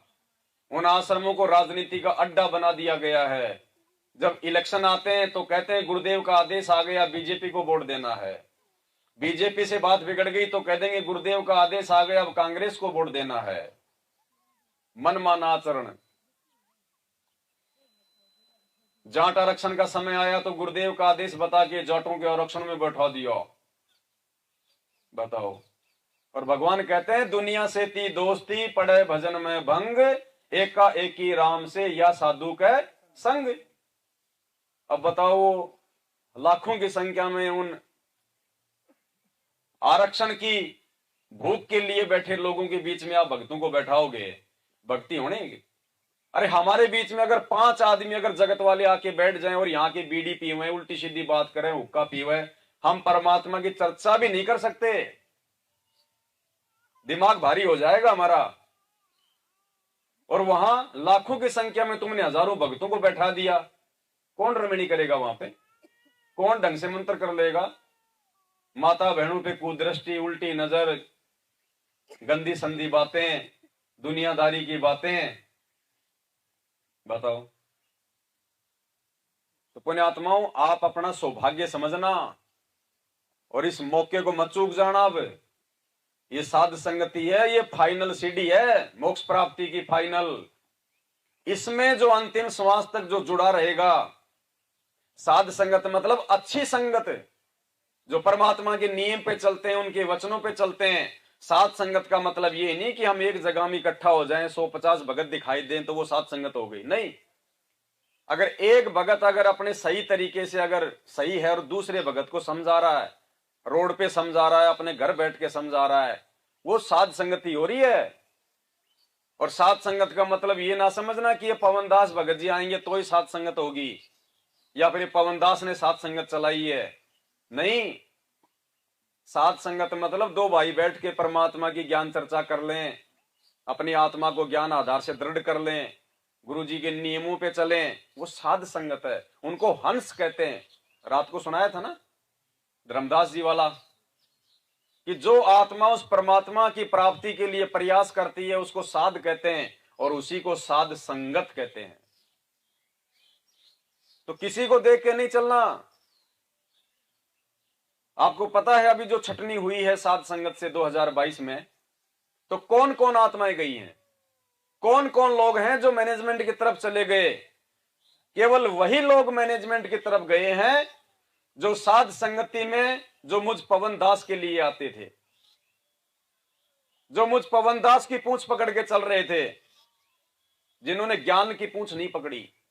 और दास बार बार कहता था कि भैया इस पवन दास को देख के चलोगे तो डूबोगे, और अगर उस परमात्मा के ज्ञान को आधार बना के चलोगे, ये सोचोगे कि ये पवन दास तो खाली एक कठपुतली है, मालिक ने इसको हमारे लिए खड़ा किया है, और ये जो अच्छी अच्छी बातें जो परमात्मा के ज्ञान को समझ के जो बता रहा है, हमने केवल फायदा उठाना इसकी बातों का। इस पवनदास के पीछे नहीं मरना, इस पवनदास के पीछे नहीं पड़ना। ये तो कल को नाम छोड़ के दूसरे पंथ में चला जाएगा, हम जाएंगे क्या इसके पीछे? तो हमने केवल, कोई भी भाई बहनों, हमने केवल उससे अच्छा ही ग्रहण करनी है। उसकी वो बातें जो हमारे को परमात्मा की भक्ति पे दृढ़ बना दें, उन बातों को ग्रहण करना है। उस भगत को देवता बना के नहीं, उस भगत के प्रति कोई विशेष आस्था, कोई विशेष श्रद्धा नहीं रखनी है। ये तो मालिक की मौज है, वो तो किसी का भी ज्ञान योग खोल दे। शुरू में थोड़ा सा मेरा खोल दिया, बाद में आप सबका खोल दिया। और मेरा कौन सा नाम लेते खोल दिया था? बरवाला कांड के बाद मैं तो मैनेजमेंट का चमचा बना हुआ था, मेरे घर पे नामदान केंद्र खोल दिया था। उस समय तक मुझे नहीं पता था, मैं तो खुद आपकी तरह था। वो तो बाद में परमात्मा ने मेहर की, तो जैसे मेरे पे मेहर कर दी वैसे आप पे कर दी, तो जैसा मैं वैसे आप। अंतर क्या हो गया? मैंने आपको समझाया, अब आप जा जाके दूसरों को समझा रहे हो, तो सारे पवनदास हो गए ना। तो किसी व्यक्ति विशेष को देख के नहीं चलना इस मार्ग में। मैं जब तक हूं तब तक फायदा उठा लो।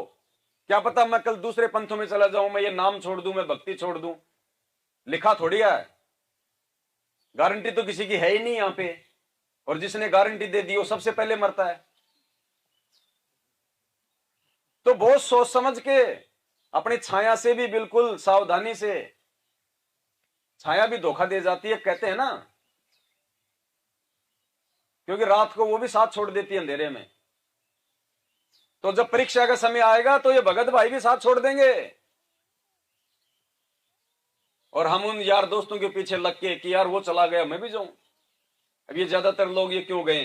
अब जेल से आने के बाद मैंने एक वो सर्वे किया कि यार भाई क्यों गए? मैंने तो कुछ कहा ही नहीं इनको, मैं तो उल्टा अच्छी अच्छी बातें बताता था, बढ़िया मैं इनकी इज्जत करता था। चक्कर क्या हुआ? ना किसी को कोई दुख ना परेशानी साथ संगति से जुड़ने के बाद। तो पूछा गया उन लोगों से कि भाई तुम साथ संगति को छोड़ के तुम लोग क्यों गए? क्या साथ संगति में तुम्हारे ऊपर कभी कोई आपत्ति आई? तुम्हारे काम धंधे में, तुम्हारे व्यापार में, तुम्हारे शरीर पे क्या परमात्मा ने कोई मेहर नहीं बख्शी? बोले कोई दिक्कत नहीं आई, बढ़िया बढ़िया थे, बढ़िया आनंद आता था, बढ़िया ज्ञान मिला, ना कोई काम धंधे में दिक्कत। फिर तुम क्यों गए उधर? बोले सारे जा रहे थे। बोले सारे चले गए तो हम भी चले गए। अब बोलो देखा देखी। तो मालिक कहते हैं देखा देखी गुरु शिष्य बन गए, किया न तत्व विचारा। और गुरु शिष्य दोनों के सिर पे यो काल ठोकर। तो देख लो, ज्ञान आधार इसी चीज का नाम है भाई। जो टिक गया सो टिक गया, और जो नहीं टिका वो वापस। और फिर उधर जाने के बाद में बताते हैं कि गुरुजी की वीडियो कॉल आई, और गुरुजी ने कहा कि बच्चों मैंने तुम्हें पहले हाथी पे बैठाया था, अब तुम गधे पे बैठ गए। मैंने तुम्हें हाथी पे बैठाया था, तुम गधे पे बैठ गए। तो मैंने कहा भाई तुम समझे नहीं परमात्मा का संकेत। गुरुजी कह रहे नालायको, मैंने तुम्हें पहले साथ संगति रूपी हाथी पे बैठाया था, अब तुम गधे पे बैठ गए आके। परमात्मा संकेत करता है संत। मालिक को पता है कि इतना समझदार होता तो इधर थोड़ी आता धक्के खाने। यहां से तो मैंने इसको निकाला ही था। अरे यहां से निकाल के तो साथ संगत से जोड़ा, हाथी पे बैठाया। अगर ये इतना समझदार होता तो हाथी की सवारी छोड़ के कोई आदमी वापस गधे पे जाके बैठेगा क्या?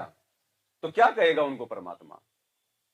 इसलिए परमात्मा कहते हैं, वो कौन सी वाणी है मालिक की? मूद मुगड़ है ठोट। शुरू से क्या है वाणी वो? है? वो तो दूसरी है लास्ट की। चातुर प्राणी चोर हैं, मूद मुगट हैं ठोट, और संतों के नहीं काम के, इनको दो गढ़। परमात्मा कहते हैं जो अपना आप में ज्यादा शाना बने ना, तो कहते हैं वो मालिक ने उसको चोर की संज्ञा दी है, उसको चतुर की संज्ञा दी है उसको। और कहते हैं संतों के नहीं काम के, उनको दो गढ़ जोट। कहते हैं इतना समझाने के बाद भी अगर वो नहीं समझता है और अगर वहीं जाता है, उसी कुसंगत में जाता है, तो कहते हैं उसको जाने दो और उसको दृढ़ कर दो, और दृढ़ कर दो उसको।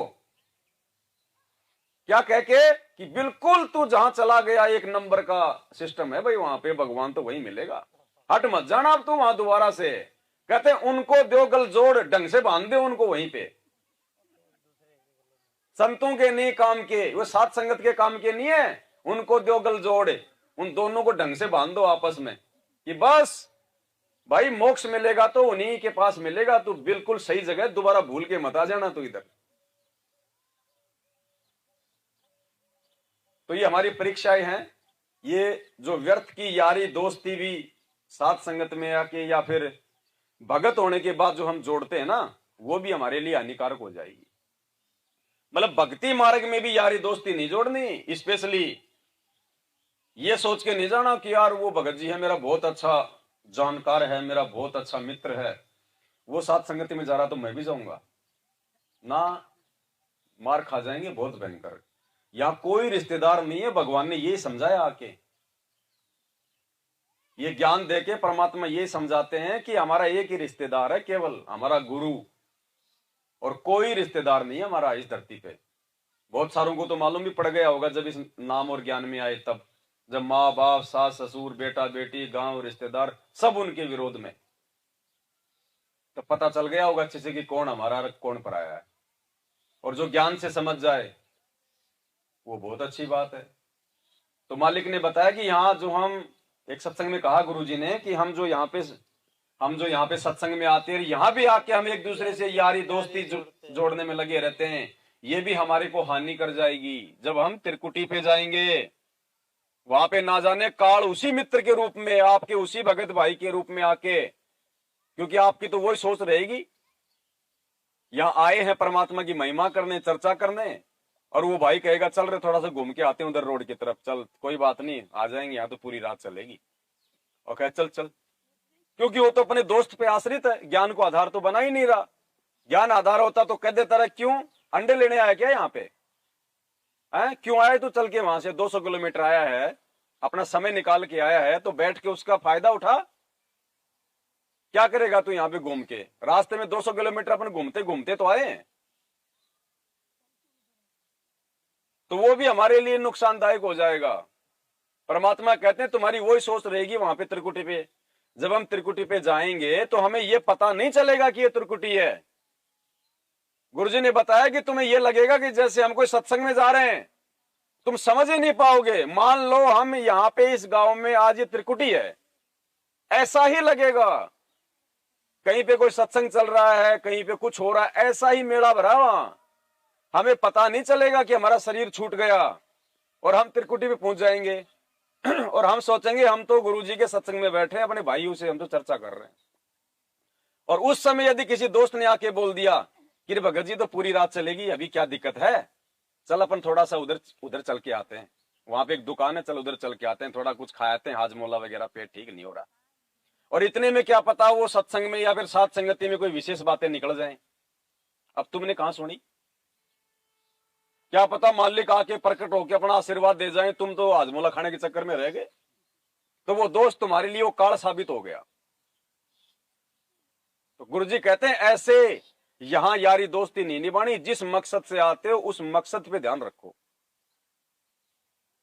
नहीं तो वो दोस्त तुम्हारा मित्र, तुम्हारा भगत भाई तुम्हारे लिए काल बन जाएगा, काल। तेरे को नहीं कह रहा भाई, तू कहीं नाराज हो जाए।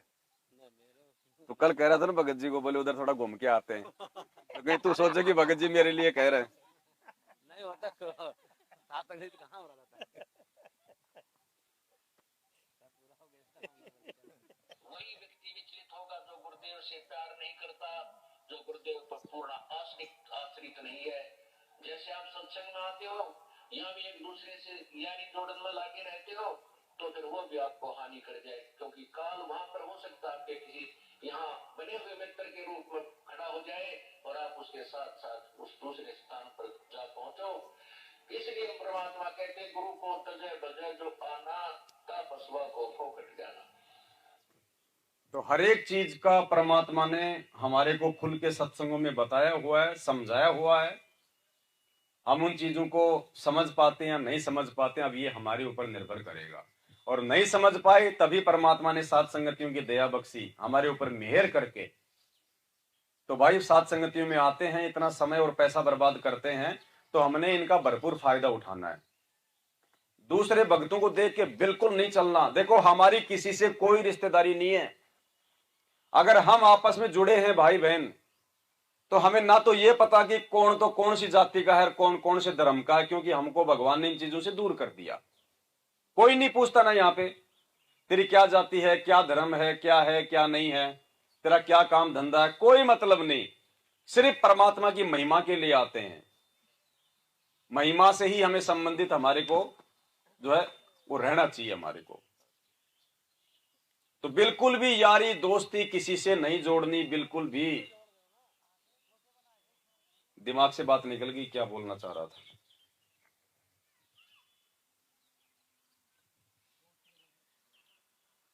नहीं और ही था, निकल गई बस। अब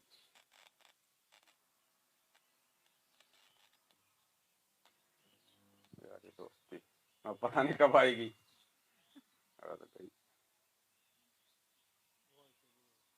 हाँ, हमारी किसी से कोई यारी दोस्ती नहीं है, ना हम कोई जानते आपस में।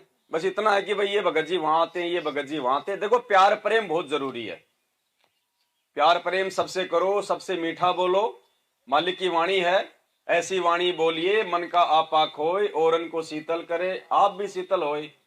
और जग में बैरी कोई नहीं, जो मन शीतल होए, या आपा को डार दे दया करे सब कोई। तो ये तो एक भगत के गुण हैं, सबको प्यार प्रेम से बोले। दो बात अगर हमारा भगत भाई फालतू बोल दे, कोई नया है ज्ञान नहीं समझ पा रहा और हमारे ऊपर वो क्रोध हो जाए कोई बात को लेके, तो हमने फिर भी उसकी बात का बुरा मन नहीं मानना, क्योंकि हम तो भगत है ना। वो अभी भगत नहीं बना, लेकिन हम तो भगत हैं, हमने तो भगत बनना है। तो ये भी परमात्मा हमारी आधीनी चेक करता है कि इस भगत के अंदर थोड़ी बहुत सहनशीलता आई कि नहीं आई। ये परीक्षा होती है, ये ऐसे ही नहीं हमारे साथ में कोई टकराता है। परमात्मा टकरवाता है जानबूझ के, हमारी परीक्षा लेने के लिए, हमारे अंदर के भाव चेक करने के लिए कि इसके अंदर आधीनी आई कि नहीं आई, समझदारी आई कि नहीं आई। तो जब भी ऐसी अगर कोई परिस्थिति कि बेवजह आपके साथ में कोई लड़ाई झगड़ा कोई आदमी करे, कोई छोटी छोटी बातों को लेके कोई गाली गलौज करे, या कोई भगत भाई आपसे नाराज हो जाए, तो तुरंत दिमाग में आ जाना चाहिए कि गुरुजी परीक्षा ले रहा है, विशेष नजर है गुरुजी की, ध्यान दे रहा है गुरुजी, अब क्या करना है। गुरुजी सामने बैठे हैं और उस समय यदि हमारे कोई थप्पड़ मार दे, कोई गाली काट दे, तो हम क्या करेंगे? मन में भी विचार नहीं आएगा कि इसको गाली दूं या इसने ऐसा क्यों किया, क्योंकि पता है कि सामने मेरा बाप बैठा है, वो देख रहा है। तो पुण्यात्माओं, परमात्मा कहते हैं हम हैं सबद सबद हम माई, हमसे भिन्न और कछु, और घट ही में गंगा, घट ही में जमुना, घट ही में है ये जगदीश, ये सतगुरु हमारे घट में 24 घंटे हमारे साथ रहता है शब्द रूप में। तो हमने ये देखना कि गुरुजी देख रहे हैं और मेरी परीक्षा ले रहे हैं, ये सोच के अगर हम व्यवहार करेंगे तो सफल होंगे, नहीं तो जिंदगी में सफल नहीं होंगे। तो हमारी यहां किसी से यारी दोस्ती नहीं है। आज जितने भी भाई बहन हम आपस में जो हम जुड़े हुए हैं, एक दूसरे को जानते हैं, सिर्फ सतगुरु रामपाल जी भगवान के कारण इन्होंने हमारे को जोड़ा है। और किससे? ज्ञान से। इन्होंने अपने ज्ञान रूपी धागे से हम सबको जोड़ रखा है आपस में। और कल को यदि कोई भाई इनके ज्ञान में ही ना रहे, इनकी मर्यादा में ना रहे, तो हमारा क्या लगेगा? खत्म। आपका सामाजिक व्यवहार हो सकता है, लेकिन आध्यात्मिक व्यवहार ऐसे व्यक्ति से नहीं रखना, उसकी बातों में नहीं आना, उसके कहे अनुसार नहीं चलना। वो तो गधा बनेगा, क्या तुम भी बनोगे? सिर्फ हम ज्ञान से जुड़े हैं और ज्ञान तक ही सीमित रहना है, बाकी किसी से रिश्तेदारी नहीं, यारी नहीं भाई। इन चीजों को अगर हम अपने दिलो दिमाग में बैठा लेंगे तो साथ संगत में आने का फायदा है, वरना भगत नहीं बन पाएंगे हम। और भगत बने बिना बात नहीं बनेगी। बेवजह भी अगर कोई थप्पड़ मार दे राह चलता हुआ, या कोई भगत भाई बहन फोन पे बात कर रहे हैं हमारे पर, वो चिल्लाने लग जाए, कोई बात उसको समझ में नहीं आई और हम उससे पूछना चाह रहे हैं, गुस्सा कर ले, तो हमने उसके प्रति दिल में नफरत पैदा नहीं करनी। ये सोचो कि नादान है, पागल है, कोई बात नहीं, मेरे को तो परमात्मा ने समझा रखा है, ज्ञान दे रखा है, कोई बात नहीं। और मेरी काई की इज्जत है यहाँ पे, मैं तो गधा कुत्ता बन लिया असंख्य बार, मेरी काई की इज्जत है यहाँ पे। और वास्तव में इज्जत नहीं है हमारी। जब हमारे बाप की इज्जत नहीं आज, तो हम कौन सी इज्जत के भूखे हैं? गधा बनना है क्या इज्जत लेके, जिसका बाप जेल में बैठा है? तो ये विचार करेंगे तब हमारे अंदर वो आदीनी आएगी। और वास्तव में भगत को किसी के साथ में जान पहचान होनी भी नहीं चाहिए, कोई नेता के साथ में, कोई मंत्री के साथ, कोई अधिकारी के साथ है। अगर कोई मित्रता अगर किसी अधिकारी मंत्री या संतरी के साथ में कोई भगत होके अगर रखता है, भक्ति में जहर के समान है, जहर के समान। दुनिया से ती करे दोस्ती, काठ का फंद लगाना हो। क्योंकि यदि हमारी उनसे यारी दोस्ती रहेगी, उनसे मित्रता रहेगी, तो पुण्यात्माओं भगवान पे हमारा विश्वास नहीं होगा, नहीं बढ़ेगा। जब भी कोई आपत्ति आनी होगी, उससे पहले वो यार दोस्त नजर आएगा, ना कि भगवान। और हमारी आस्था वहां चली जाएगी कि कोई बात नहीं, मामा का छोरा डिप्टी कलेक्टर है, वो काम तो हो ही जाएगा अपना। तो वो काम फिर भगवान नहीं करेगा, वो मामा का छोरे के भरोसे छोड़ देगा परमात्मा। वो करेगा नहीं करेगा तुम जानो और मामा का छोरा जाने। तो हर स्थिति में हमने इन्हीं से यारी दोस्ती रखनी है। और हमारी यारी दोस्ती दुनिया से यदि हम भगत होके रख भी लेंगे तो चलेगी नहीं। कैसे नहीं चलेगी? एक भगत जी था, मैंने उसको समझाया बहुत बार। वो क्या करता था, उसके पास में 4 व्हीलर था, गाड़ी, और एक टोल टैक्स वाले से उसकी दोस्ती थी। तो मैं एक दिन उसके साथ बैठ के उसकी गाड़ी में मैं जा रहा था, वो दिल्ली जा रहा था, मुझे भी कोई काम था, मैं भी बैठ गया। मैं चल भाई, बोले भगत जी चलो, बोले अपने साथ चलेंगे। मैं चलो, मालिक की चर्चा हो जाएगी। तो टोल टैक्स पे आया तो भगत ने एक तो अपनी गाड़ी के आगे वो वकील का वो लगा रखा, वो टाई वाला वो लोगो, और दूसरा बोले मेरी चलती है भगत जी यहाँ पे। वो कहीं की चलती है? बोले टोल टैक्स वाला, बोले मेरा जानकार है, ये है, बोले मेरे गाड़ी का टैक्स नहीं लगता।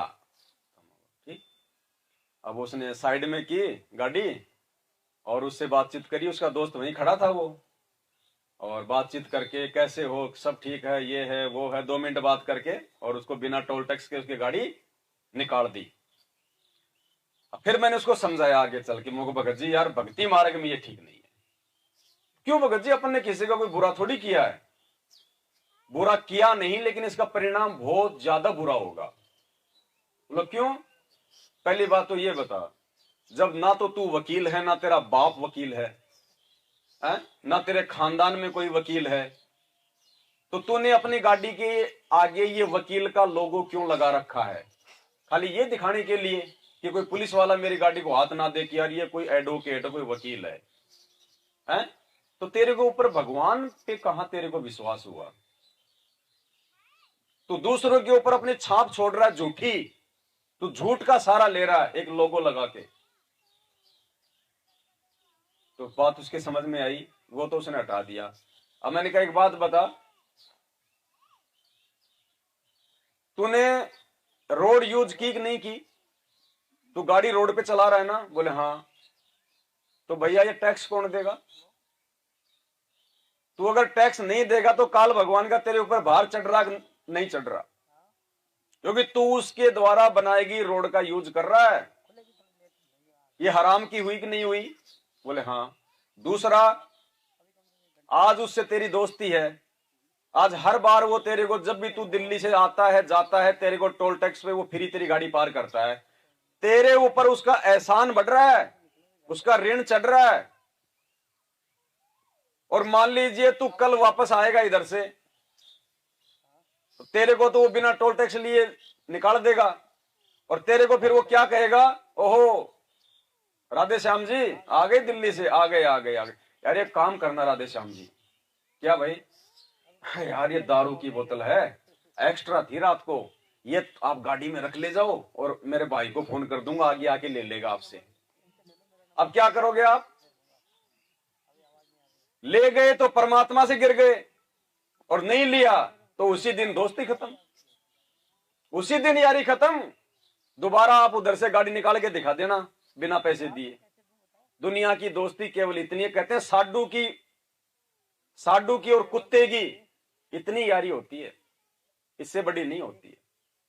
दो साडुओं की, यानी जानते हो ना साडू, जैसे दो बहन होती हैं और उनके जो पति होते हैं आपस में उनको साडू कहते हैं उनकी दोस्ती लंबी नहीं होती, बनती नहीं। दो फकीर दो वजीर, उनकी कभी दोस्ती नहीं हो सकती। और कुत्तों की कभी दोस्ती नहीं होती, 2 मिनट में तो वो कान काट खाएंगे एक दूसरे के, 2 मिनट में चाटने लगेंगे। तो भाई ये दुनिया की हमारी जो दोस्ती है ना, ये कुत्ते वाली दोस्ती है, ये कुत्तों वाली दोस्ती है। भगत हो गया अगर संसार से अगर प्रीत बढ़ाता है, यारी दोस्ती जोड़ता है, तो प्यार प्रेम से बोलना हमारा फर्ज है। अगर किसी से काम है तो केवल काम तक सीमित रहो, फालतू में बैठ के उसके साथ में वो गप्पे नहीं मारने, तेरा छोरा क्या कर रहा है, उसको नौकरी में उसको कितना पैसा मिलता है, तेरे जमीन कितनी है, ये वो, ये फालतू की बातें नहीं करनी। काम है, काम अपना करो, बस उसके बाद उठ के आ जाओ, तब तो हम परमात्मा को प्यारे लगेंगे। क्योंकि परमात्मा ने खुद एक जीवन जी के दिखाया हमारे को। ये भगवान एक भगत का जीवन इसीलिए जीता है, हमें तैयार करने के लिए। भगवान होके ये भगत बनता है, हमें भगत बनाने के लिए। आप भाई बहन जब से संत रामपाल जी भगवान से जुड़े हो, जब से आप इनको देख रहे हो, आप इनकी क्रिया, इनकी करनी, इनकी कथनी, क्या इस भगवान को आपने कभी भी अपनी रिश्तेदारी में जाते हुए देखा है? इनके भी तो रिश्तेदारियां हैं, भाण हैं, भाई हैं, जीजा है, फूफा है, साले हैं, भाणजे हैं, गांव वाले हैं, समाज वाले हैं, रिश्तेदार हैं, सब है इनके काड़लोक के हिसाब से। क्या कभी आपने गुरुजी को अपनी भाण के घर पे भात भरते, पाटड़े पे चढ़ते देखा है? कोई छठी की रात में, कोई जन्मदिन में, कोई जन्म में, कोई मरण में, कोई मुंडन में, ब्याह में, शादी में, विवाह में, कोई पिकनिक पे कहीं जाते हुए देखा है गुरुजी को? कि भाई गुरुजी ने भाई 4 साल हो गई बरवाड़ा आश्रम से बाहर ही नहीं निकल रहे, चलो अब की बार तो मसूरी घूम के आते हैं। कभी जाते हुए देखा गुरुजी को सैर सपाटा करते हुए? क्यों भाई? अरे इनके ऊपर तो कोई नियम लागू नहीं है, इनके ऊपर तो कोई मर्यादा लागू नहीं है, क्योंकि मोक्ष हमें प्राप्त करना इनको थोड़ी करना है। इनका तो एक पैर पृथ्वी पे, एक पैर इनका सतलोक में। पूछूंगा क्षण एक में जन अपने के काज, ये तो एक क्षण में आता है, एक क्षण में जाता है। लेकिन क्यों ये बंधा हुआ है? भगवान होके भी हमें समझाने के लिए, हमें भगत बनाने के लिए। क्या आपने गुरुजी को कभी किसी के ऊपर कोई गुस्सा करते हुए, कोई क्रोध करते हुए, या गुरुजी को किसी ने 2 बातें बोल दी हो तो गुरुजी उस पर नाराज हो गए हो, देखा सुना कभी? खुद बताते हैं गुरुजी सत्संगों में कि मेरे साथ तो भगत ऐसे शुरू में ऐसे ऐसे ज्यादा वो खसा करते थे। बोले एक बुढ़ी आई और बोले दे ने, बोले जल्दी से वो दूसरा नाम, लेट हो रही है। तो गुरुजी बोले नाम लेना ही है कि बोले कोई वो कसोला मांगना ही है? एक को गुरुजी ने कहा भाई तेरा तो नामखंड हो गया। वो कोई बात बता रहा था गुरुजी को, बोले मैंने ऐसा किया वैसा किया, ज्ञान था नहीं। हाँ उसको सारनाम प्राप्त था उसको, तो पता नहीं बातें कर रहा था वो ऐसे। तो गुरुजी ने कहा तेरा तो नामखंड है। वो बोला न्यू क्यों कर हो गया, ऐसे कैसे नामखंड हो गया? अरे बोले नादान, बोले गुरुजी कह रहे हैं नामखंड है, उल्टा गुरुजी को कह रहा कि न्यू क्यों कर हो गया। तो शुरू में तो ऐसे थे। एक बहन के घर पे परमात्मा हरियाणा में जब गांव गांव में सत्संग करते थे, पाठ करते थे, तो गए। उसका पति था पुलिस में, क्वार्टरों में रहा करती थी, उसके ऊपर भूत प्रेत की बाधा थी। इतना दुखी परिवार था वो, कहते हैं कई बार तो अपने ऊपर मिट्टी का वो तेल डाल के आग लगाने को भी जो है वो तैयार हो गया था उसका आदमी, उसकी बीमारी से दुखी होके। इससे तो मैं मर जाऊं तो अच्छा है, नौकरी का 1 पैसा मेरे घर में नहीं बचता, ऊपर से जो है ये कर्जा और हो गया। तो मालिक की दया हुई, उस बहन ने नाम ले लिया, उसके जो है पति ने नाम ले लिया और बढ़िया ठीक हो गई। एक बार गुरुजी जहां पे उनके क्वार्टर थे, उसके बिल्कुल सामने किसी दूसरे भगत के घर पे वो पाठ करने गए थे। मतलब यूं दिखाई दे जैसे वो घर है अपनी यहाँ, और गुरुजी वहां पे सत्संग कर रहे हैं और वो वहां बैठी उस क्वार्टर में डाल के चेयर ऊपर बालकनी में। तो गुरुजी ने कहा रे वो सुनीता क्यों नहीं आई, उसको तो आ जाना चाहिए था, उसको तो परमात्मा ने इतनी बड़ी उस पर दया करी, दौड़ के आना चाहिए था उसको तो। अब उस बहन की जिसके घर पे सत्संग था, उन दोनों बहनों की अनबन हो गई कोई बात को लेके, उनमें कोई मनमुटाव चल रहा था, तो वो आई नहीं, इसलिए तो उसने कहा कि बेटी जाके तू बोल ले। बोले गुरुजी हमारी तो ऐसे ऐसे अनबन सी हो गई, ये बात है। बोले बेटा आप भगत हो, आपस में तुम भी अगर ये ज्ञान लेके अगर अनबन आपस में करोगे तो हम दुनिया को हम कहां से हम समझाएंगे। तो वो मान गई और वो गई उसको बुलाने। बोले तने, बोले गुरुजी बुलावे हैं। बोले गुरुजी यहां नहीं आ सकते। वो बोले गुरुजी यहां नहीं आ सकते क्या, अड़े को नहीं आ सके गुरुजी। तो गुरुजी ने तो ऐसे ऐसे भगतों का सामना किया है। तो ये किस पे नाराज हो, इसको पता है कि इनकी बुद्धि काल के हाथ में है, किस पे नाराज हूं। ये भगवान भी नाराज हो जाएगा तो फिर जीव का कहां से फिर ठिकाना। बहुत सारे एग्जाम्पल। एक बार गुरुजी ने कहा कि जब मैं जेल से आया था 2008 में करोथा कांड के मुकदमों से, तो आते भगत बोले जी सार नाम दे दो, सार नाम दे दो, सार नाम दे दो। तो गुरुजी बोले भाई अभी आए हैं, थोड़ा आराम करने दो, 10 15 20 दिन, फिर देंगे सार नाम।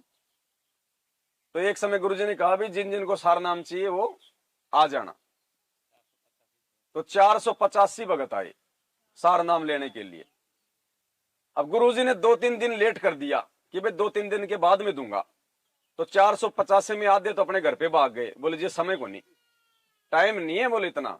आधे तो भाग गए, थोड़े बहुत बचे, उनको गुरुजी सार नाम देने लग गए। तो गुरुजी ने एक परीक्षा ली, क्योंकि परमात्मा जब सार नाम देता है तो छोटी मोटी कोई जो है वो परीक्षा लेता भगत की। तो गुरुजी ने कहा कि भाई वो जो दूसरा मंत्र है वो किसका है। सतनाम में जो 2 मंत्र हैं, एक तो परमात्मा ने काल का बताया रखा हूं, दूसरा जो मंत्र है वो किसका है। तो वो चारों तरफ देखकर बोला जी आपने बोले ढंग से नहीं बताया था। बोले जी आपने ढंग से नहीं बताया था। तो गुरुजी बोले रे ये सत्संग करते समय बोले मैं राग नहीं कराया करता, मैं राग नहीं गाया करता के, हर बार बताता हूं, हर सत्संग में बताऊं, ये 2 मंत्र, एक कालकार एक उस अक्षर पुरुष का है, और मेरे कोई ओड़मा दे रहे हैं कि आपने सत्संग करते समय ढंग से नहीं बताया। तो ऐसे ऐसे महापुरुषों को गुरुजी झेलते हैं, लेकिन क्या करे वो परमात्मा, क्योंकि हम जीव हैं।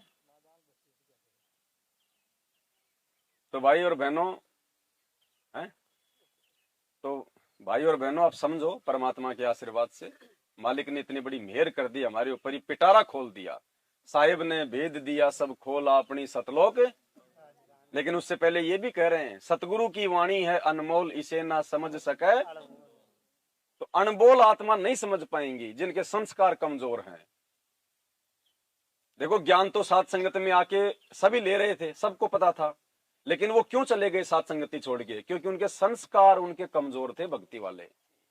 ज्ञान से भी नहीं टिकेगा आदमी अगर संस्कार मजबूत नहीं होंगे। संस्कार बनेंगे कैसे, मर्यादा में रहने से, भक्ति करने से, ये मान बड़ाई को त्यागने से, अहंकार को त्यागने से, अपने आप को गुरुजी के चरणों का कुत्ता समझने से। अरे गुरुजी पुस्तकों में क्या लिखते हैं पता है, जब लिखते हैं ना लेखक, तो नीचे क्या लिखते हैं, दासों का दास संत रामपाल दास। यानी परमात्मा कह रहे मैं तो मतलब भक्तों का भी दास हूं, अपने भक्तों का भी दास हूं मैं। जब भगवान अपने भगत का दास बनने को तैयार हो रहा है, तो हमने भगवान का दास बनने में कहां दिक्कत आ रही है, हमारी तो उसमें इज्जत है। अरे इज्जत है हमारी तो, परमात्मा ने तो पैर की जुत्ती को अपने सिर पे रखा हुआ है। तो भाई और बहनों समझो आप इन चीजों को, पैर की जूती यानी हम भगत है, और जूती की जगह होती है पैर, नीचे गंदगी में चलना। फिर भी उस भगवान ने हमारे को अपने सिर पे रखा हुआ है। तो भगवान हमें कितनी इज्जत दे रहा है, तो हम भी भगवान को इज्जत दें। और भगवान वैसे कोई इज्जत का भूखा नहीं है। भगवान को इज्जत उस समय मिलती है जब उनका भगत उनके वचनों में चलता है, उनकी मर्यादाओं में चलता है, ऑटोमेटिक वो प्रसन्न होता है। वो सबसे बड़ी इज्जत है भगवान के लिए। तो दया परमपिता परमेश्वर की। मालिक कहते हैं सकल पदार्थ है जग माही, भाग बिना नर पावत नाही। तो जिसके भाग्य में होगा सतलोक इसी जन्म में, वही आत्मा अपने सतगुरुदेव जी के वचनों को और साथ संगति में आके फायदा उठाएगी। बाकी भाई और कोई तरीका, कोई चारा नहीं है। तो आज के लिए केवल इतना ही, हमें भी जाना है अब जयपुर में। तो दया करें परमपिता परमात्मा, हम सभी आत्माओं पे इसी प्रकार मेहर बनाए रखें, साथ संगतियां होती रहें, हम अपने आत्मिक विकास और उत्थान की तरफ निरंतर आगे बढ़ते रहें और मालिक अपने चरणों में हमें जगह दिए रखें। बंदी छोड़ सतगुरु रामपाल जी भगवान की, बंदी छोड़ सतगुरु रामपाल जी भगवान की, बंदी छोड़ सतगुरु रामपाल जी भगवान की जय हो।